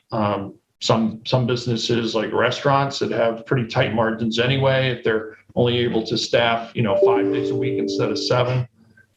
This obviously has a lot of long-term consequences for us, ranging from the ability for local businesses to stay open, the government to provide government services, whether it's road maintenance or clerical work for our town residents. So I really see this as one of the major problems that we will have to face and deal with from here forward. And I expect to announce a renewed approach to dealing with this issue early in the new year. I know it's something that's on everybody's mind, how we're going to deal with this problem. There was also the local group called YIMBY, Yes in My Backyard, that is advocating for projects and supporting housing affordability efforts. And they are mobilizing also because they feel this is such an important issue. We had a meeting with the Town Property Management Committee yesterday, the results of some of which you saw today in the presentation on Boys and Girls Harbor. We did finalize that presentation. We also spent a fair amount of time talking about Brooks Park, and we had the new group that's interested in taking on the management and operation of that project should it be restored. Janet Jennings, Marietta Gavaris, and Scott Ludorn were all present. We had discussions about looking to hire a preservationist. We also need to get the buildings reassessed as to their current condition. And there was discussion about buildings and grounds continuing to stabilize the buildings, maintaining tarps over the roofs of those structures, and reinstalling the boarding up of the windows, which have been damaged either by weather and in some cases vandalism. So there's interest in maintaining the status of those buildings until this organization can complete their preparation for a license agreement. They're still somewhat in their infancy stages, but are gaining momentum. As Sylvia mentioned earlier, we created a dedicated fund to accept donations on behalf of Brooks Park Studio, and we'll continue to do that and assist the local organization as it forms, and hopefully get to a point where we can make a determination, move forward, and hopefully that will mean restoration of those structures. We also talked a little bit about the Fort Pond House. There's ADA mat that is has now been delivered. We'll be installing that next year at the beginning of the season. That will allow for girls travel between the front walkway and the picnic area around the back of the property. I think that pretty much covers town property management committee meeting. We had another meeting with the FAA and outside counsel to discuss process and mechanics for transition to full control by the town over operations at the airport. I can only say at this point that the meetings have been positive, and I'm optimistic about a fruitful outcome, and we'll keep the public up to date as things develop a little bit further. We had a meeting with the town and the county, Suffolk County, about on-site waste treatment systems, the town's ongoing efforts to have upgrades and require innovative technology for all septic systems within the town. And the discussion centered around ways to increase the efficiency in the review process and communication with the county for grants eligibility questions primarily. There has been a significant number of these systems installed, and I think per capita we're well ahead of the rest of the county. I met with Dr. Andy Danichuk and Tim O'Rourke, Tim O'Rourke is a local recreational fisherman, and Dr. Danichuk is a well-known fish biologist. And there's a proposal to do a striped bass study in Lake Montauk. And this relates to the discovery that we have striped bass that are overwintering within Lake Montauk and likely in other water bodies here as well. This study will focus on Lake Montauk, but there have been very small juvenile bass have been located within the pond. It's unlikely that they spawned elsewhere, and there's a thought that there is actually potentially a spawn occurring within that water body. So this proposal is to track and study bass within Lake Montauk, looking at movements. They're using acoustical transmitters and receivers. The proposal is to place these receivers at various points throughout the lake to capture and tag the bass and then track their movements by season, water temperature, salinity, etc. They've asked that the town consider helping to fund this study along with the trustees. And some of the ways we could work with them is also in-kind services and cooperation about the location of some of the receivers, perhaps on navigational buoy system, so that those receivers would be proximate to channels where bass might more likely migrate. And I'll bring you more on that as that develops. On 11/30, we had the Suffolk County Supervisors meeting. It's the first in-person meeting that we've had, I think, since COVID started. We met out in the Pine Barrens Golf Club there in West Hampton for a presentation from the Winter Brothers rail solid waste management proposal. The Winter Brothers Corporation has purchased property in the town of Brookhaven, nearby where the existing landfill is. The landfill, as you may know, will be aging out and permanently closed in the not so distant future. And most waste is currently trucked off Long Island. There's not really a rail system to do that. It's much more efficient to move it by rail. So this was just a presentation. Doesn't really affect us quite so much as we currently are not using the Brookhaven landfill, is my understanding, but having the ability to transport waste in a more efficient way will help buffer against increasing costs. So that's something of some interest. Kathy mentioned earlier in the discussion the building department and the number of septic systems, or maybe it was Sylvia, number of septic system upgrades that are occurring. And there's also a great deal of new construction. The building department has seen a huge increase in the number of building permits issued. Year to date, we're already about 240 up over November 2020, which was also an exceptionally high period of time, I believe. And just for context, the last 3 months, we're averaging about 15 new house applications and literally hundreds of other types of building permits, renovations, and whatnot. Total number of building permits for November was 156, 138 for September, and August was October was 158.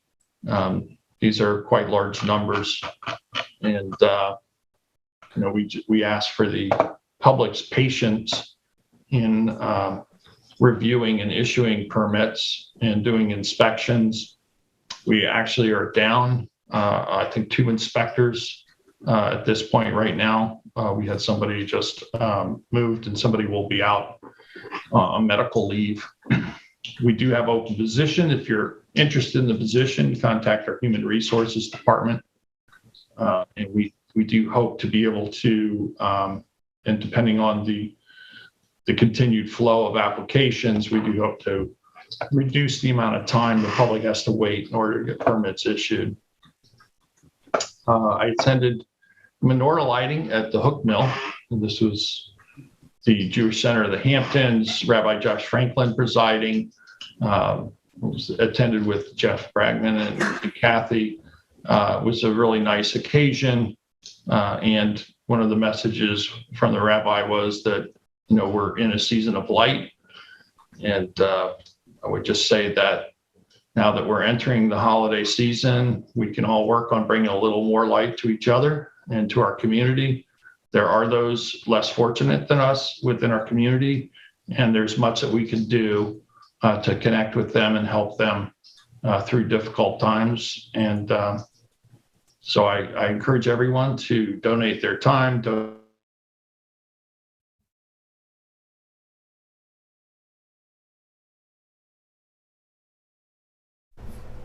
We are currently having an internet freeze right now.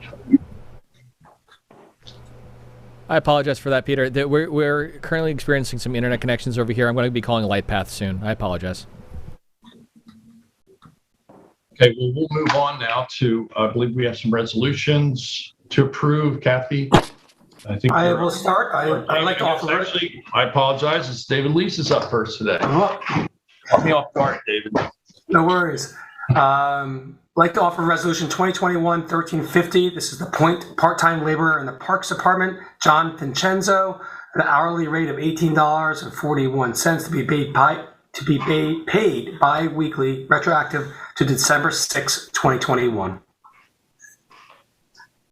Second. All in favor? Aye. Aye. Carried. 1351 is a budget modification for cemeteries, bringing $2,000 for the subcontractor Green River to the repairs general in the same amount.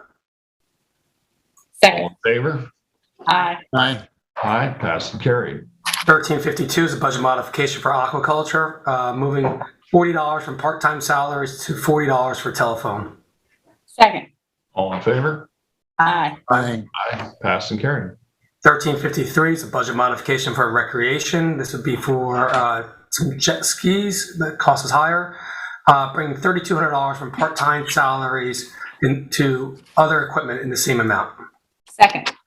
All in favor? Aye. Passed and carried.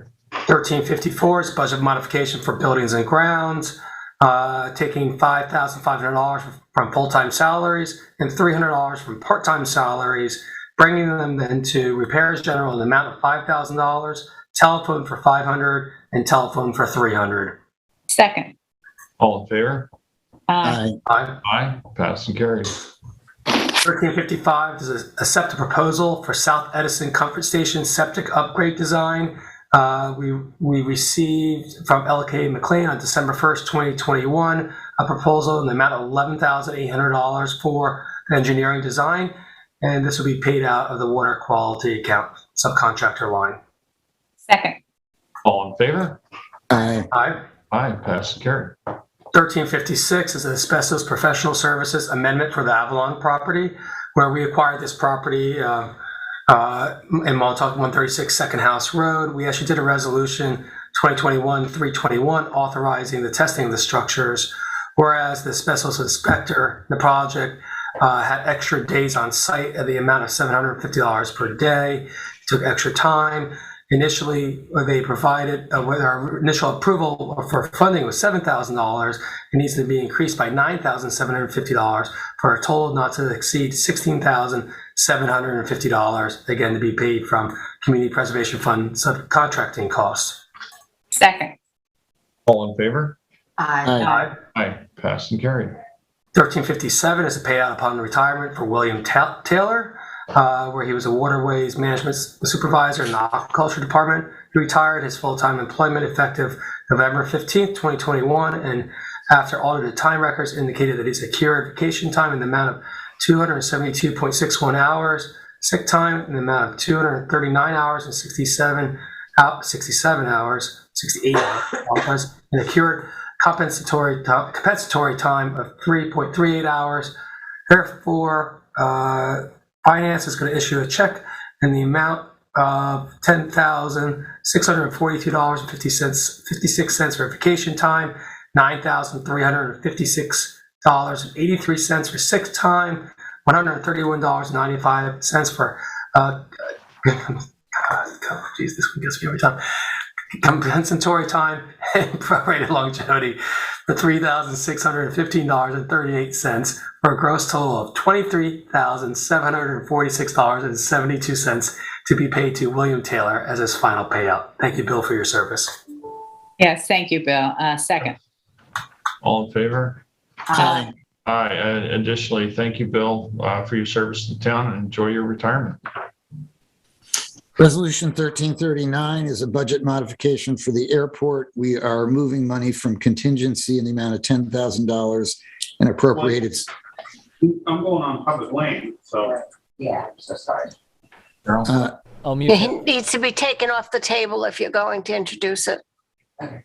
That's your tabled resolution from last Okay, time. all right, so I'm going to move to untable this resolution. Thank you.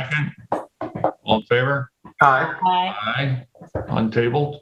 Okay, so the resolution is to move $10,000 from contingency and $590,000 from appropriated surplus to outside professional in the amount of $600,000, and resolve that the cap for Cooley LLP is hereby increased from $400,000 to an amount not to exceed $1 million.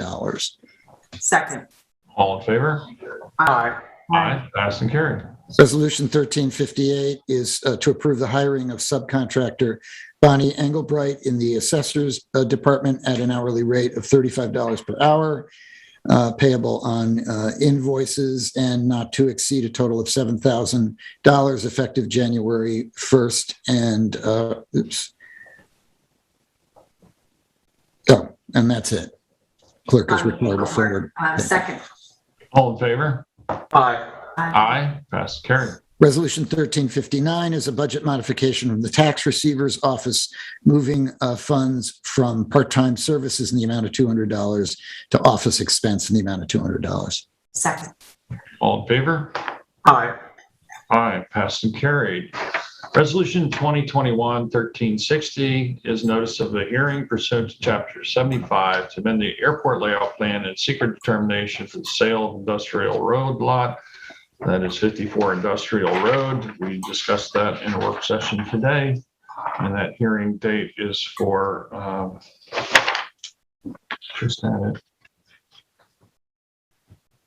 January 6th at 2 p.m. or soon thereafter, as the matter may be heard. Second. Sorry. All in favor? Doesn't matter. Aye.